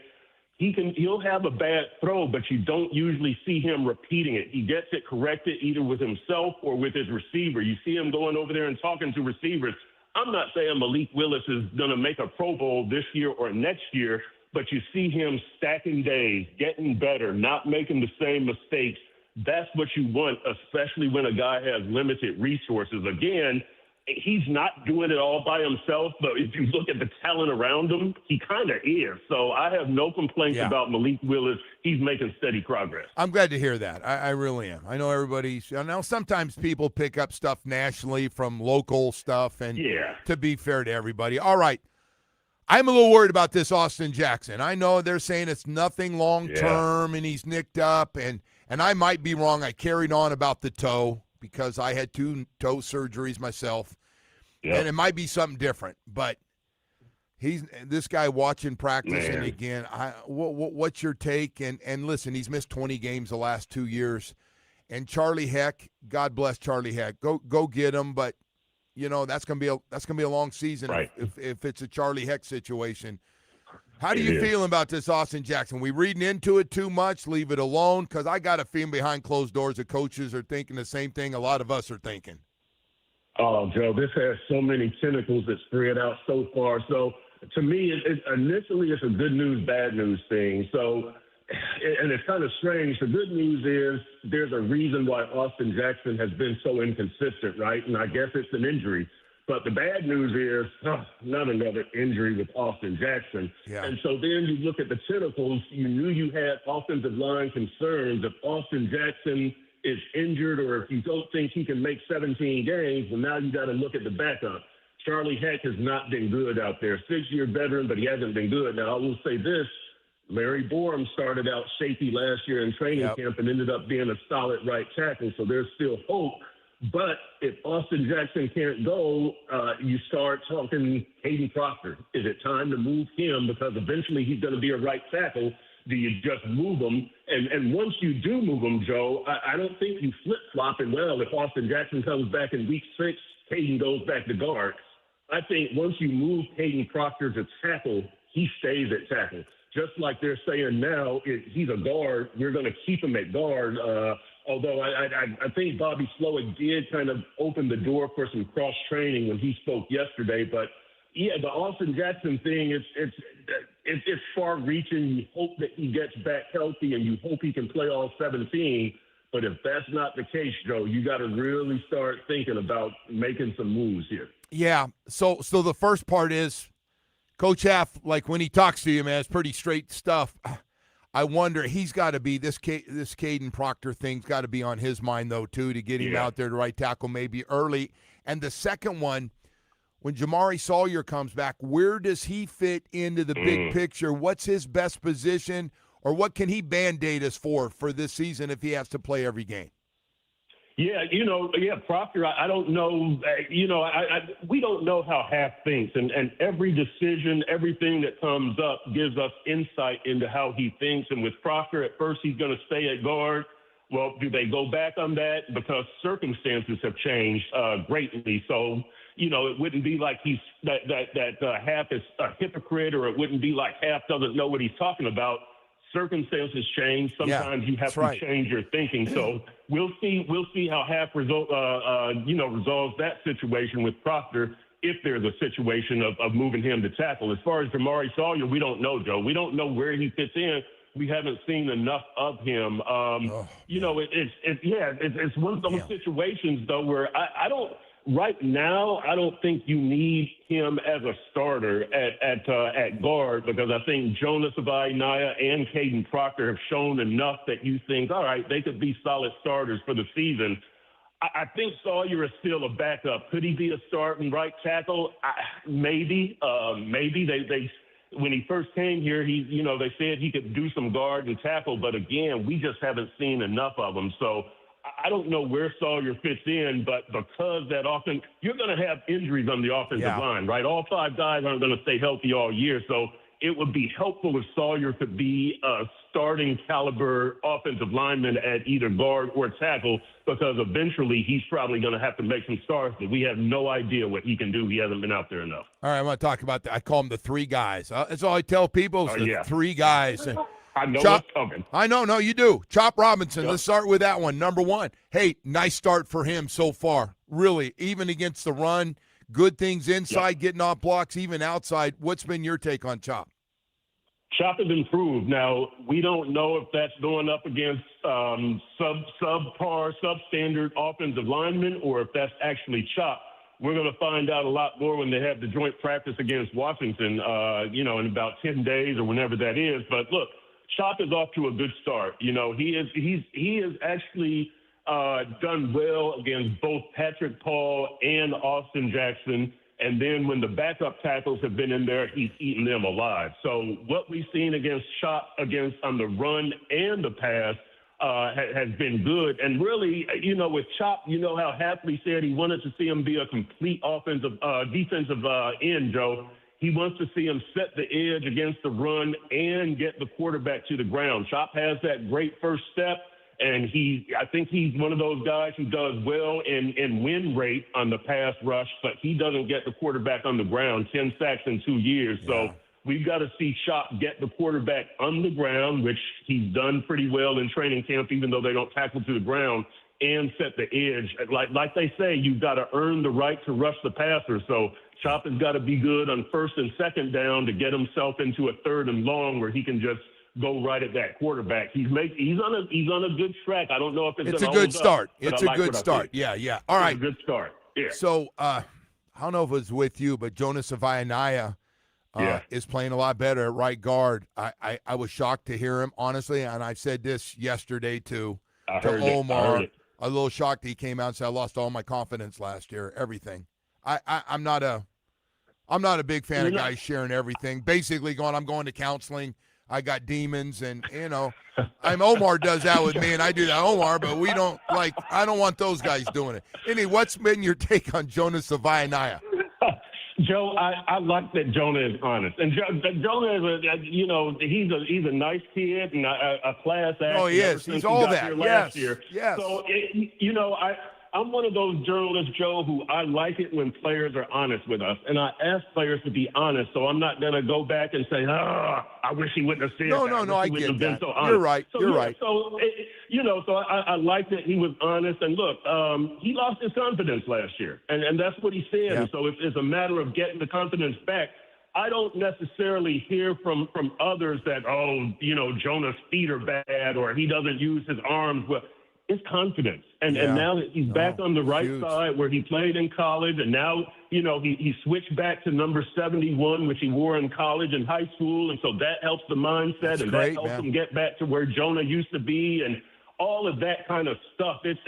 I think you have to rebuild Jonah mentally more than physically, and we'll see how that goes. Look, it's not easy going up against Zeke Biggers and Zach Sealer every day, but that's what helps your confidence, mostly Zach Sealer, but Zeke is making nice progress.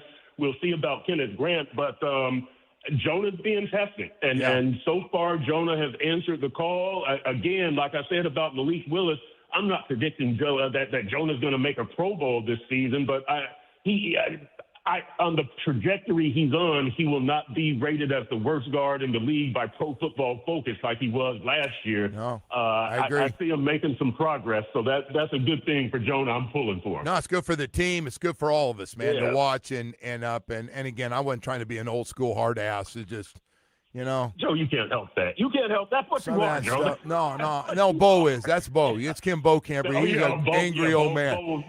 Hey, Bo will never come out of that.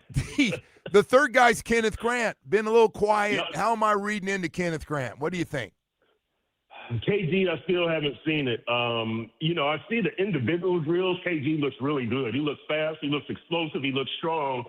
But he gets in there, and I don't see him making plays against the run or the pass. He just doesn't stand out. He looks like, the thing with KG, if he was drafted in the third or fourth round, you would be pleased with him. but he was drafted in the first round. That's right. And he You're was number drafted, one. Yeah. Different yeah, and Joe, expectations. That's right. Yeah, and drafted over the tight end that Indianapolis took out of Penn State.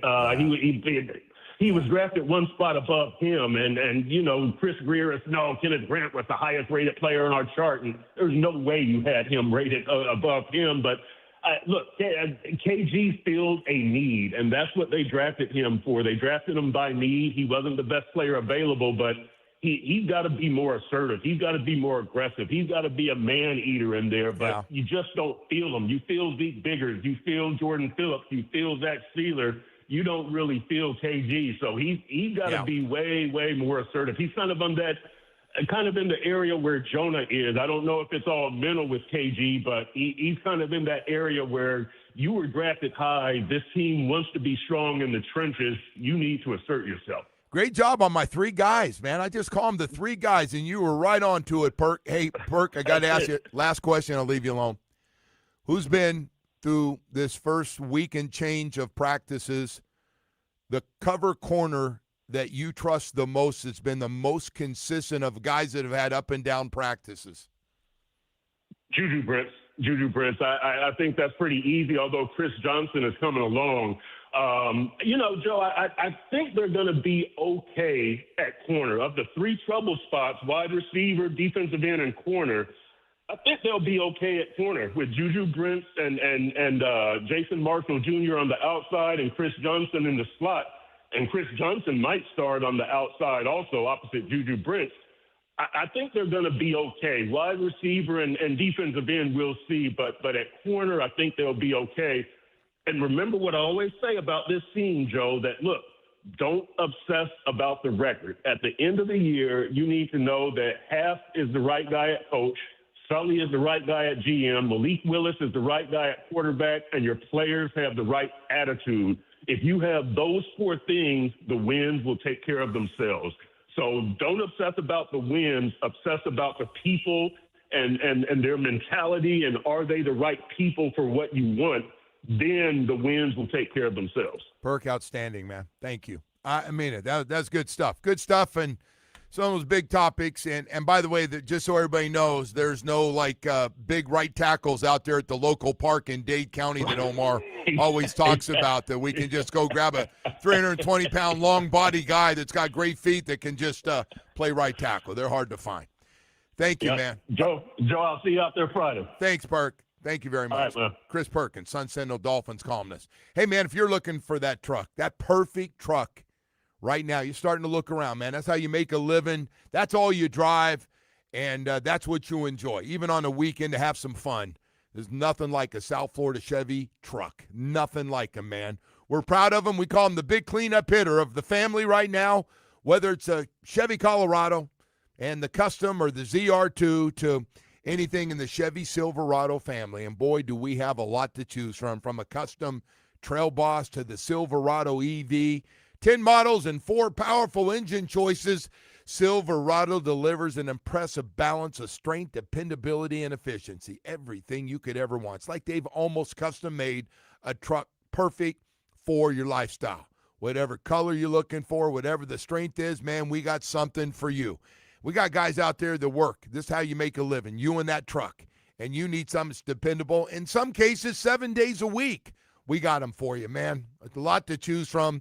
Chevy Silverado HD to the powerful LTZ, right over to the biggest one of all, Chevy Silverado HD High Country. We got a truck perfect for you. We really do, man. You're looking around for trucks. I want you to stop by one of the 14 dealerships throughout South Florida.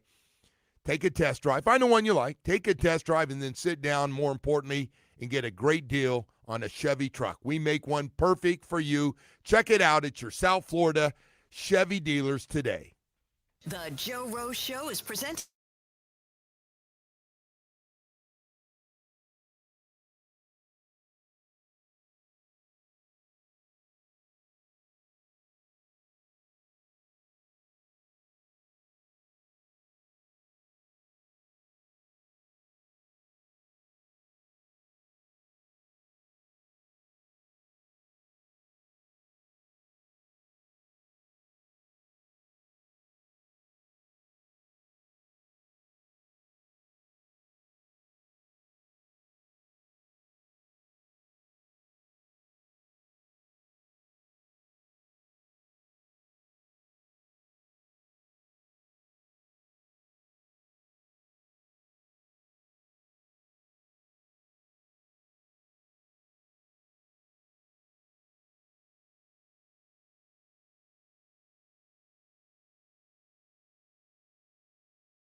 Odyssey, iHeartRadio, and TuneIn apps.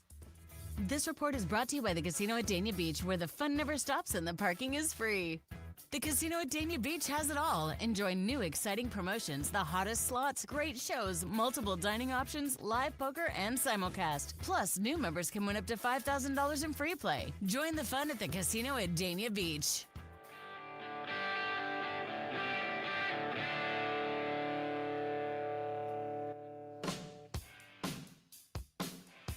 And welcome back, and good morning to everybody out there. Thanks for being with us, number one. Number two, thanks to Perk for coming on what is sort of a day off, although they still have to write fresh articles for the Dolphins, who have the day off. I believe they're practicing, if I'm not mistaken, every 3 days and take a fourth day off. And I like it. All the guys at UM, was that amazing yesterday, Wood, that coaches and stuff are asking us, like, what the Dolphins look like. And they all followed it up with the same thing. Man, we really like Coach Halfley a lot. He was down there, obviously. And what an impression he made on those guys, the way he was going to do things. I love that, but I don't know what the you don't really like was some that was with, real with close. previous coach, and but we don't get that a lot. Mario's really likes him. was Mike ever down there much? I don't really saw him over there. I'm guessing not. Yeah. Well, It's listen, good to have that relationship. everybody though. had to go last year because they had one of the most talented college classes for the draft. So you had to be there, and I understand that. You know, if you got like a third round pick or one, or you should still go. Look, there is nothing worse through the years for me. I just got to bring this up because this is one of the many former pet peeves I had with this group. We got guys in our backyard. We should know everything about FAU, FIU, and UM, and these guys down here. We play down here. We should know everything about every guy. And I think you're leading into the disappointment of the draft pick, right? That a lot of people felt. No, I'm leading into, through the years, we've not taken local guys, or I think there's some UM guys through the years, and I'm not talking about Reuben Bain, but we've just skipped and not taken guys, and UM had a really good track record of a lot of those guys that were really good at UM were really good in the NFL. Even down to rookie free agents. They had some guys that ended up being really good players. But we skipped on the basketball player who played football senior year, who went to the Saints, Jimmy Graham. Yeah. Well, I had to set it up, so it just – and he ended up being pretty and good. I heard a reaction. I'm going back to – this is Jeff Ireland, who I don't have a lot of respect for as anything. Let me guess, Jeff Ireland wasn't crazy about it. Or he had him later on his board or something, right? Yes, he had it later on the board. And then we needed a speed receiver on the outside. Do you remember the guy that went to FIU? You happen to remember? T.Y. Hilton? Oh, that guy. Yeah, the guy's now coaching, by the way, at his former school down at Miami Springs. We're supposed to be moving on here. I know. But those things can't happen. These are like with background checks and little things like, he's too small. Remember that? He was too small. And so what he do? He goes to the Colts and becomes one of the great deep threats in the league. I'm not saying he was the best, but he was damn good. Damn good player. And we like those guys, but we liked them later. Do me a favor, when you don't end up taking somebody, don't tell me you liked them, but you liked them around later. That was just one guy. That was just one guy, but you learn from that, right? Well, Miami's going to have at least, 3 first-round picks this year? At least? I don't know. They could have a lot. 2 defensive linemen and a quarterback. Could be. Right? I don't know. Let's see. I'm not going to do that. I'm not getting caught. I'm early mock drafting you here, but I'm not going to do that. I don't know. I know you're talking about Moten and you're talking Scott and I don't know. Mensa. I got to see a lot more out of Scott before I put him in the first round.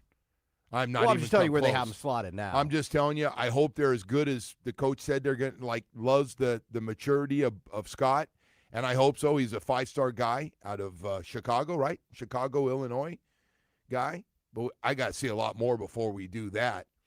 But they got some good players. They got some guys. They got a couple of cornerbacks that got a lot of experience now, man. That position has got a lot of good players. And then we'll see, what happens. Probably not on the offensive line. I don't know where McCoy goes. I think he's a really good player, though. I mean, you're talking about guys I don't know that played they a lot know of either, football. right? I think they're kind of rotating guys right now. Yeah. And he can see play what everywhere. fits, yeah. They do know. Like, if there's one guy, the young guys are struggling. Let's go ahead and put him out there and see what we get. I don't know, though, man. I'm not going to get ahead on that draft thing. I'm not. The way too soon first-round mock draft, I'm going to way too soon not say it because I have no idea. There are going to be some guys that play great down there. It is set up to be a really, really fun year. The way the schedule's set up. But, hell, they're already getting ready for Stanford, man. Coaches watching games. Of course, they're already getting game plans ready for that. The game's less than a month away. Yeah. It's on the 4th. Jumping on. First game. Ready to roll? Kind of completely different that you're going. It's weird, right? We started. And are you a big fan of playing the cupcakes early? I never asked you. Are you a fan of it? The winning, the wanting to win part of me says yes, but the fan part of me is like, that Notre Dame game was fun. I said, wasn't it? Playing the Yeah, of course playing the cupcakes is better because it gives you time to kind of ease I'm with into you. things. I'm with you. But it's not as good for business. I just think it's good for camp when you go, hey, guys, we can't be playing grab ass today. We got Notre Dame in 2 weeks. Well, they don't have preseason, right? So there's really that. Yeah, that's but the every first game, time everyone takes the even field. more than the NFL. Every game counts. Every Yes, game much more so than the potentially, NFL, yes. So. But then they had that weird thing last season about does week 1 even matter, and thankfully it did at the end. You lose. Listen, Alabama got away with it, right? Yeah. Alabama loses to Florida State. Look, there's going to be some ended good up being teams a that are going really to have bad losses. team. There's a lot of ranked teams that are playing on each other in week 1. Like, there are going to be good teams that have losses. But they'll get the benefit of the doubt by strength of schedule of playing some. As long as they don't get blown out, they're going to get the benefit of the doubt. If the other team goes on and plays well, they're going to go, hey, we barely lost to them, and and the whole craziness of trying to figure out the 12 best teams that you have. But I like the schedule, man. Yeah, but look, there'd be a little more juice behind it if we knew Miami was going to South Bend to open the season. I got to tell you, man, I don't think Stanford's going to be. I don't think it's going to be easy. They're going to be jacked up out there. You think? What do you think? What's the spread on that game? Is there a spread on that game already? Yes, there is. I probably. I'm curious. I'm just curious if you knew. I'll check the Hard Rock. All right, let me know. It's got to be at least 3 touchdowns, I would think. I don't know, but I hope. Well, Miami's one of the favorites to win the whole thing. Yeah, they're going to be favored in all but one game. They're going to be favored, unless everything falls apart, maybe. But things go like we think they're going to go. They're probably not going to be favored at Notre Dame. I think Notre Dame's already ranked ahead of them in just about everything. Yeah, but that's so far down the road. Miami's 24.5-point favorites. Over Stanford? Yeah. All right, forget what I said. Forget what I was getting ready to say. They did have a little trouble covering those big spreads last year, though, if I recall. I'm not talking about that. I'm just talking about winning and losing, not spreads. I want to cover. Jeez. I'll blow them out, man. You went Hard Rock app on me. You know what time that game starts? It's 9 o'clock. 9 o'clock Eastern. So if they could wrap it up by halftime. At least it's a Friday night. That's true. But, still, if they could be up by 5 touchdowns at halftime, we're in good shape. At least it's a Friday night. A little sleep. I'll tell you what, that's a bye week. I wouldn't mind going out there for that. Going to Stanford? It's a bye week. It's the bye week for the Dolphins between the final cuts. Oh, that's okay. That's that game's that week, and it's an opener, and it counts. It's an ACC game. Was that one of your rivals in college? That was the rival. That's the big game, right? The big game. The band is on the field. Yeah, right. That's what you remember. Cal Stanford. Were you in that game? No. Who was the starting quarterback for Stanford that year? No idea. John Elway. You didn't play in that game? Elway's a couple years behind. I was back here watching it. Hey, we got to go to break here. We've got a lot more stuff. Man, time's flying today, Woody. God, is it flying. Woody, am I okay to bring up that baseball game from yesterday? I got to be, all the baseball people have to be up last night to see what happened. It's kind of a fascinating thing, right? We're going to come back. If you miss what happened, or even if you, and please, the football people can take a break from I don't care about the Marlins and no, your it's a good story. It's an interesting story because you listen to the soundbite from the manager, and you got to determine for yourself whether you think he actually called the double steal, whether you think he can we come back? Can you play the highlight that ended the game on what most people call a 10-year-old mistake? Yeah. And then what the manager had to say after the game. You got it. I need some help, man, because to me it was a no-brainer. What are you doing, bro? That's a mistake you can't make. You teach your kids not to do that. And, boy, after listening to it, I was like, did analytics come into this? Are you protecting your guy? What's your take? Anyway, we'll have that for you coming up. Hey, I do want to talk about something very, very important during the summer and any time, and that is your mental health and how you doing with it. Man, if you got kicked off the road a little bit, girl left you, going through a divorce, lost your job, just in a funk, man, and it just seems like everything's going, you got a cloud over your head and you just can't fix it right now.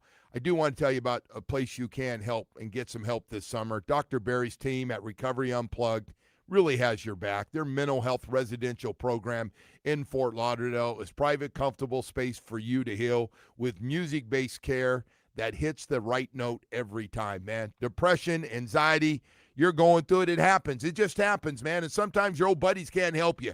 You got to get some professional help.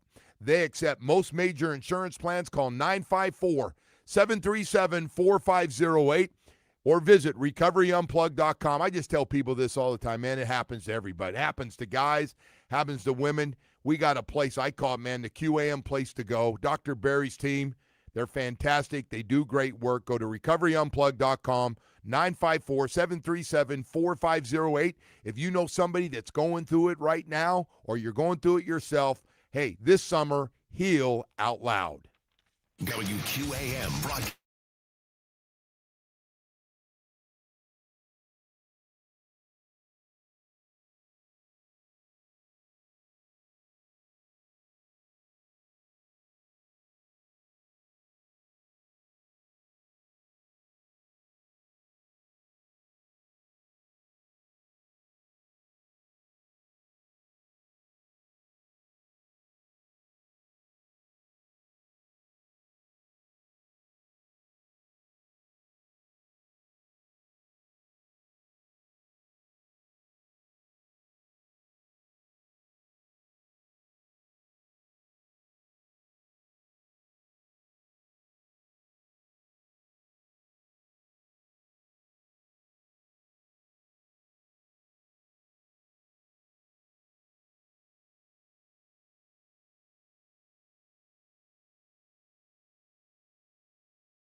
Atlanta, they get the win over the Fish. Like, you look up there, Javi, what he's really good at is making contact and moving the ball forward. And the chance to get the tying run into scoring position there with a double steal, and now a single one base hit. Getting a two-out hit is hard, and continuing to get a bunch of two-out hits is incredibly difficult. So for me there, with who was on base, who we had up to bat, who they're throwing, I felt like it was worth the gamble. And you know what? Baldwin made a perfect throw, and they won.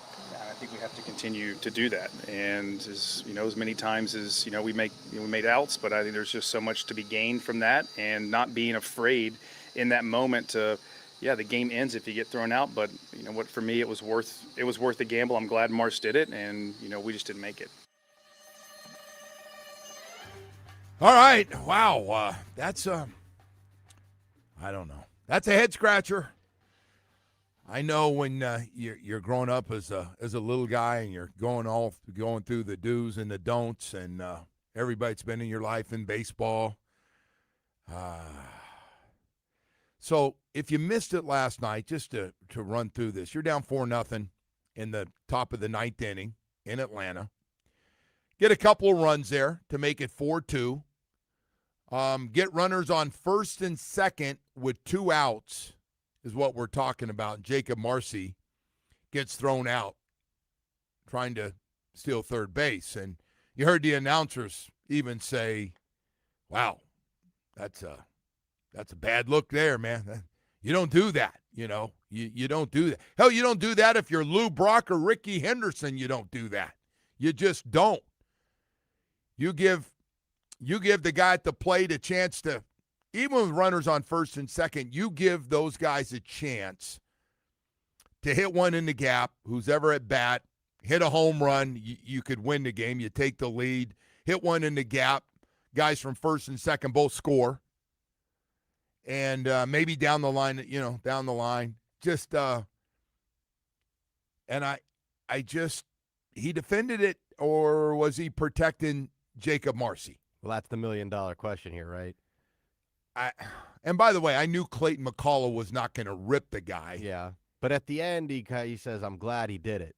I'm glad he did it. That so sounds like. I just wonder if he's covering for the guy or not. Texter here from 305 says, based on the audio clip, 1,000% that was Clayton's call.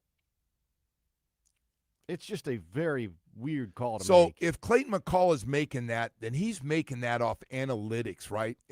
I guess. He didn't hit us with that, but I wonder today, he didn't go, well, to be honest, I was going to tell you guys, we had a 68.7% chance off numbers that we were going to be able to steal that base. And I'm like, I'd rather take a shot with the go-ahead run at the plate, but,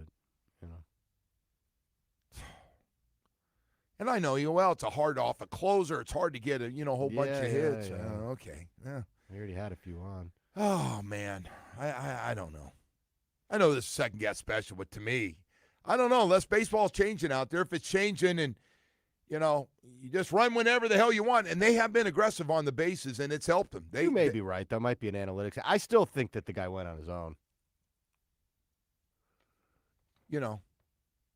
That used to be the ball hit to the shortstop, and you're on second base, and you're not, and you just decide to run to third and you get thrown out. That was just like you don't do that, you know. But saying I'm glad he did it it sounds kind of weird, right? Because like if that was the call, what are you going to do? Not do it? Well, I got to tell you, that's the wrong guy right now, because my man can't get that batting average of 200 here as we're going down the stretch, and so just I don't know. Hey, bottom line is you're 58 and 56, and you're playing against a really good Atlanta team. But, hey, you're coming back in the ninth. They're down 4-0. And to have a chance with runners on first and second, I don't know. I want to win or lose it with the guy that's at the plate, man. I was wondering this, too. One of our text people on the YouTube stream was like, did the other runner go? I couldn't tell. I don't know. I'm not sure. That would be your tell, I guess, too, right? We need a little better camera angle, but I don't know. But I'm guessing he would, because that throw was all about. I mean, he got him, but I don't know. It was a bad look. I'd rather have the guy who strikes out or something. I'm not going to be going if he strikes out, going, man, should have had those guys running the whole time. I just hope we don't find out analytics had something to do with this. I'm literally going to punch somebody that likes math just in the face if it is. Just terrible. Not what you want. Hey, look at, man, they turned around, won 6 of 7. Still got 2 more games with Atlanta before coming back home and getting going.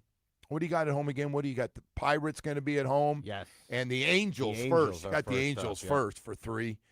And then the Pirates. Angels trade a lot of guys away. They got rid of guys. Some of the teams are really bad. And by the way, why are the Angels bad every year? They're bad every year. That's every a West year. Coast question. You're supposed to answer that one. I don't have that. They're so far they're behind. in LA now too, right? I mean, they are, but they're so far behind. Nobody talks about them. Are they like the the Dodgers. Clippers? Yeah, even worse than compared to the Lakers. Yeah, because nobody cares about the Clippers, I assume. No, they've had trouble. They've had an identity problem out there for a long time. Yeah, I never understood this whole 2 teams in one city thing. It works pretty well. There's 2 big fan bases up in New York. Yeah, but at least they play in different parts of town. Play in the same stadium. Oh, I was talking about the basketball team. No, I'm talking about the Jets and the Jets Giants. And the Giants. I don't know. Anyway, that was anybody else? Any baseball guys? I'm going to call those guys from American Yeah, Heritage. you got to get into this because my guys seems from like a very strange call. I need some guys out there that manage games or been around and that aren't my age. Maybe somebody younger. You know, you're probably going to get hit with analytics, I'm guessing, though. Am I going to get hit with? You might. Either that or the guy just went on his own, and the guy's covering for him, which is fine too. But take the heat for your guy. Yeah, you got to. The guy's you already throw him taking under up. The bus. Well, you got Marcy. I mean, look, they're trying hard. Last night I happened to be watching. They're going, Marcy's actually hit a lot better recently. He's in 230. Yeah, I mean, it's not like this guy's on the hot seat. He's going to save his ass here. He's doing better. I want this thing to work out for Marcy. Look, he was. I was talking about manager. Oh, well, he's not on the hot seat. Like no, he's not on the hot seat. Done a fantastic job with what he's been given. You're right. He has. In fact, they're still in this team thing. In the playoff race. Yeah. Yeah. You want some of these promotions, by the way, coming up here this weekend? What do you got for them? Friday, we got Pokemon Go night. Pokemon very popular, as you know. Post-game fireworks with as the well. Kids. Your kids collect Pokemon cards, too? Yes, they do. All right. Saturday, we got Colombian Heritage Celebration, and we got Beer Fest. A lot of good-looking ladies out there for that one. What else? Sunday, because school starts on Monday, we got the kids' lunchbox for the first 5,000 the lunchbox. And the 4 for $44. So you can take your kids out to the game for $44. You get that Marlins marketing. Sodas. The Marlins marketing department's got to get you a couple of those for the kids. Would be nice. 4 popcorns, and you get lunchboxes. They got some great stuff going on, man. And they good lunchboxes. They must have had some cool lunchboxes back in the day, right? Those things are collectible now. I did remember having them. I don't know if they had. What characters would you have had on yours in no the day? Idea. Who'd you like? What'd you like growing up? What was your show? I liked everything. I like Batman and Robin. Okay. I like Superman. You know that old. You know what I'm Batman down. Stuff you know what I'm. Superman stuff wildly collectible. You know what I'm not into right now? We keep coming out with new Spider-Man. I'm over it. My wife asked me the other day randomly, goes, "Gee, you into? I see this new Spider-Man's out." And go, "No." You know, it got tremendous reviews. I know, but what else can Spider-Man do from the original? I mean, I've seen Spider-Man, who he falls in love with. Plot. I don't know. It got very good reviews, man. What do you want me to tell you? Yeah. Who is Batman? They had one movie where Batman was fighting with somebody. The new Batman was fighting with another superhero. They got into it. Batman versus Superman? Yeah, you can't have that. Come on, what are you doing? Well, they made Ben Affleck. You can't have both. They let Ben Affleck be the Batman. Crazy. That thing should have gone away with Christian Bale. All right. Hey, listen, man. We got 9 o'clock hour coming up here. Man, time's flying today, Woody. What the hell's going on? You're having fun. Time flies. You're having fun. Having right? fun, yeah. Day off. Dolphins off. Not the Canes. They'll be going at it. And this weekend, looking forward to going out and watching the Dolphins practice on Saturday.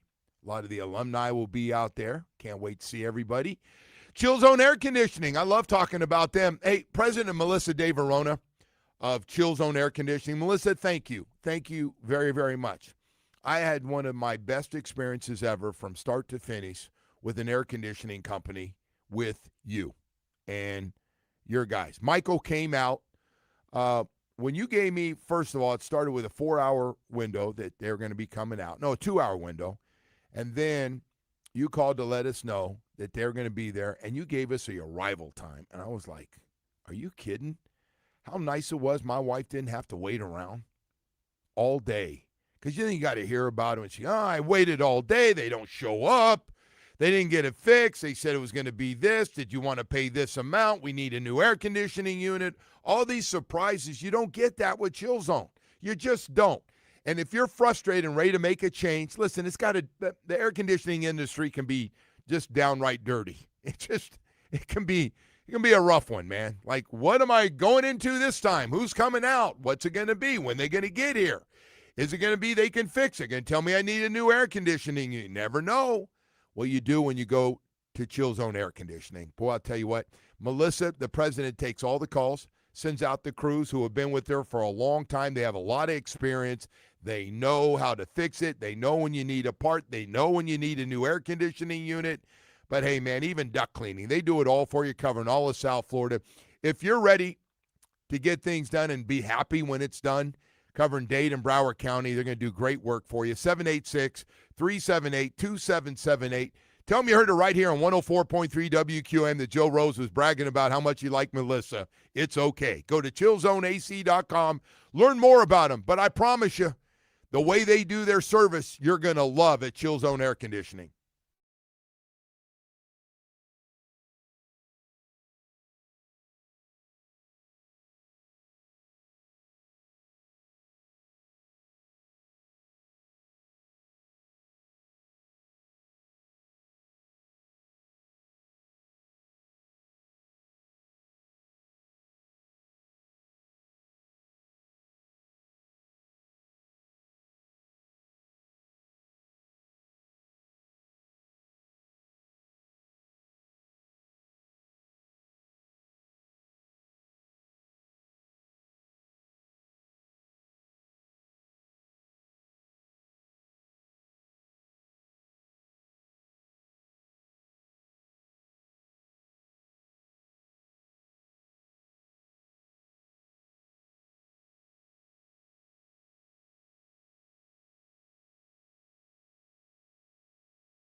And your Abuelito, and whenever you want a low price, you'll save with your Pricito. Save now with your Pricito at the Doral Kia. Starting with the Marlins, who fell to the Braves 4-2. Game 2 of the 3-game road series is tonight with the first pitch at 7:15 from Truist Park. You can catch the game right here on WQAM. Over to the Canes, who have their second training camp practice this morning in Coral Gables. Miami opens up the season on September 4th at Stanford. And the Dolphins will get a day off today from training camp. Practice picks back up tomorrow morning at 9:30. And yesterday, CEO Tom Garfinkel stepped down. Stephen Ross's son-in-law, Daniel Silman, is set to take over. Time for weather.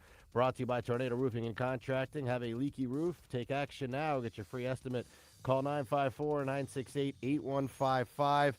And, Joe, we're in the 80s at the moment, and the storms will come in this afternoon as usual here in this month of August. Yeah, thanks, Woody. You're right. You're right about that. But, big shakeup in Miami Gardens. Well, listen, I'm glad you brought it up. I mentioned it since this morning early. Tom Garfinkel, president and CEO for 13 years. 13 years, and I really like Tom a lot. I thought overall for everything, which was his job, and to take care of. And I know, by the way, I see reaction, and some people are saying, we never won any games. We didn't win any playoff games, and Tom was the president and CEO of that, and a lot of it he had nothing to do with. He just didn't, but I know nobody wants to hear that. But listen, man, he's grown it. We have a lot of great sports at that stadium on that piece of property, and we have it for a reason. It's him. And I know everybody knows that. I don't know much about Danny Silman going forward. I know he was involved in the new general manager and new head coach, who I like a lot. As was Tom Garfinkel, by the way, involved in it as well. But for people bashing Tom, I'm not one of them, man. He was really good to me. I spent a lot of time with him through the 13 years. Home, on the road, events, and he just been really good to me and to the other guys, Nat, Jimmy, Bo, Danny, myself, the guys that hang around a lot together on to the games and stuff. And Tom is, hey, listen, I've said things, and Tom and I have had a lot of discussions about things and I have nothing but great respect for him. I think he's a great CEO. I do. I have. So if you're looking or hoping or think I was going to blast him today, I'm not. I think he's great. I heard it yesterday. I was shocked, by the way. I did not see it coming. Look, we got this piece of property makes a lot of money.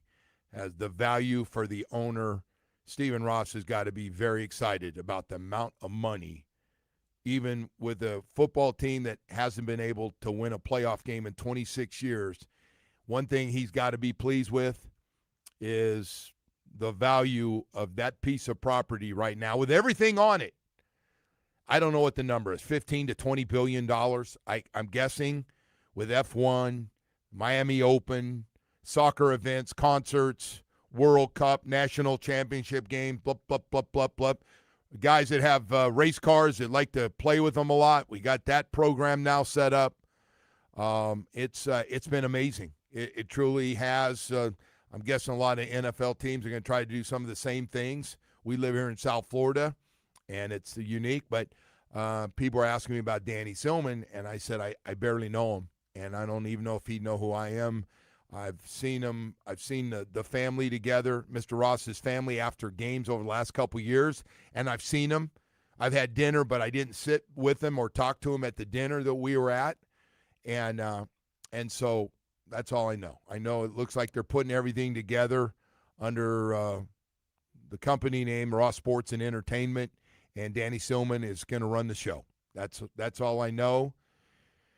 And I was a surprise to everybody. My phone started ringing right after we hit the road. I don't know, 10 o'clock, 10:30, 11, 11:30, whatever time, Woody, we were driving out of there on the freeway, and the calls started coming in. So, but I think Tom's, look at that. That's not an easy job running the whole thing. And he was really good. And we had a couple We had a couple CEOs before him that not even the same network of not even close to Tom Garfinkel. Just his leadership and everything was great. Again, you got to make tough decisions. They're not always going to be popular with people, but for a guy that likes all those sports, or most of them that we have, it was great. It's been great, and I wish Tom only the best, and I hope he's going to be around. And again, I saw the comments for anybody says anything nice about Tom and Dolphin fans. What have we won? We haven't won anything. Like, hey, man, if you think Tom Garfinkel, CEO and president, is responsible for everything that's gone on for the last 13 years, I don't have time to get into all of it, but that's not the case. That's all. All right. Hey, listen, we got a lot of stuff going on here this morning. And we got a lot of football news. We spent the day yesterday, the morning, with University of Miami. And, yes, it looks fast. It looks skilled. And it looks like a top 10 team in the country. Even with all those guys gone, that new batch of guys, again, some of them going to have to get some experience. But the way they practice, they're getting serious experience every day. They got that young offensive line mixed in with some guys that have been around here. But I think they're going to be fine. I think they'll be fine, and I think the first 3 or 4 games, and they'll make mistakes. They'll be, gonna be tough. Stanford will make some plays against Miami, but I expect it. And one guy they talk a lot about out there, besides obviously Mensah and the other guys that you're going to see, Malachi and Mark Fletcher, and all those guys have been great players and coming off, really good seasons last year. Armando Blunt is a guy that everybody's talking about. What do you say? His weight's up to 265, 270. Still a really young guy. Graduated from Central a year early, and everybody's been raving about how good he's going to be. And I can't wait to see it. Jason Taylor, of course, the guy partially coaching him. But they look good, man. The receiving core looks fantastic. The adjustments they made in tight coverage, a lot of great catches yesterday in the end zone. A lot. Not just Malachi, who, continues to be, if not the best, one of the best players, even in practice, by the way. Even when he could take some time off and go, hey, I'm not going anywhere, he's out there making an unbelievable catch over the top of a guy late in practice yesterday. It was just – everybody kind of stopped and went, ooh, man, was that nice. But Upshaw looks great. Dylan Upshaw looks really good. Mensah looks great throwing the ball. And listen, for a first practice, I thought it was really good. I don't know if every coach that came up and asked me, but I thought the first practice looked pretty damn clean. Pretty damn clean stuff. We got to go to break. We've got more stuff to get to here this morning as we continue on. I do want to talk about a couple of guys that I got a nice compliment from, and it made me feel good, about Harvey Cohn and Gary Judah, the partners of Cohn and Judah Injury Law Firm.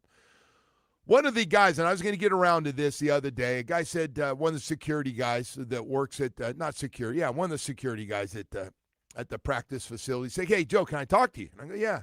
Never know what it's going to be about. He said, hey, man, I just had a great experience. I was with another law firm, and they got me an offer, and it just didn't seem right. And then I went back, told them I wasn't happy, to talk to my attorney. And they go, oh, she left. She's no longer with us.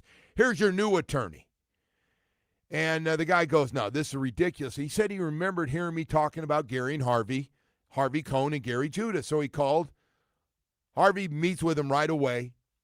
And real quickly, he got like 10 times the amount of money that he got from these other people. He couldn't believe the service. He said everything you said about Harvey Cohn was true. I was important. I wasn't getting handed off to somebody else. It was really him. It's one thing to hear you say it. It's another, Joe, that I saw it. I saw it in person. And how much it meant to that guy, still working out in that hot sun, making sure, everybody's good on a weekend for a Dolphins practice. And I went, man, it made me feel good. I was going to call Harvey, and I didn't want to do it. I wanted to say it on the air. You guys, thank you, man. It meant a lot to that guy. You helped him, and he got a fair amount of money. The guy's in pain. His foot's in pain. But he thought, man, that's really cool to be able to come back and have the comeback that you get from Harvey and Gary. I can't say enough. I tell everybody they're 30 years of experience and big enough to go to trial and get you multi-million-dollar results. Also, just small enough to call you back and say hello and make sure you're okay. That's what they do, man. Go to ConanJudah.com, read the reviews. These guys are fantastic. Remember this, they don't pay other lawyers to do the work you hire them to do.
Slowing you down out of Broward County, the Dania Beach, Florida's Turnpike southbound as you approach that ramp.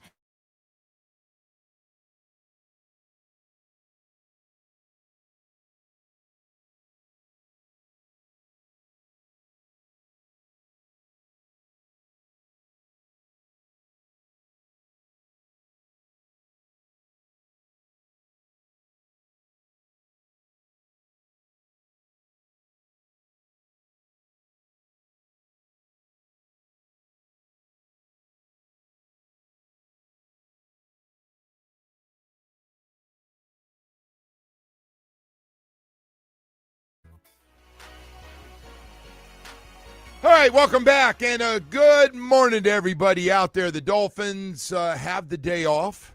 I don't know. I say day off. They're not going to be practicing. Probably have some meetings. Then on top of that, the Canes are back at work. I see high school football's rolling now, too, and they'll be playing some games. My God, I was listening to some of the schedules. My friend called me last night, man, and some of these guys are jumping into big-time schedules. A lot of the top teams will be playing each other right off the bat, early in the season. So good stuff there. Hey, I got to say this, just to get off everything we've been talking about. We'll have a lot of Dolphin football stuff and get you caught up on the first week of everything here. Now they got a day off, and they're a little more than a week into camp. And next week, of course, on our way to Washington to have a practice against the Commanders, really the first test for this team. And then the preseason game has to have some value Friday night, and then they'll come back home and 2 more preseason games, and then, man, we'll be off and running. Before you know it, team will be down to 53 and getting ready to go to Las Vegas to play the Raiders. But before we get to all that,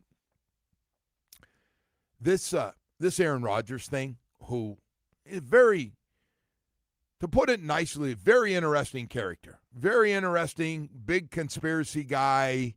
I didn't realize all the heat he took and has been carrying around with him. I guess he lied about the COVID, said he took the COVID test. He did, and he got in some trouble with the NFL because they want everybody to take COVID shots. And listen, I took my first 2 right away myself and everything.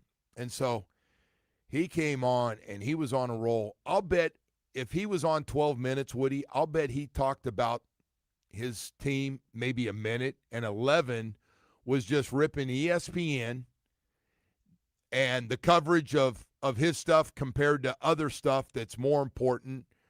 And he was on a roll, man. He just got going. He even took a shot at a guy that didn't vote for him when he won his MVP. One guy didn't vote for him. I guess the guy, he was a old writer in Chicago, and he said, I'd never, ever vote for Rodgers no matter how good he is, which, by the way, if you say that, you should lose your card if you're not doing it by how good a guy is. And yeah, you have to, but yeah, it might be time for Aaron Rodgers to move on a little bit, man. Well, he wasn't ready because, man, he got Tom Brady and Michael Rubin and wearing those white outfits to that special party that he said he could care less about.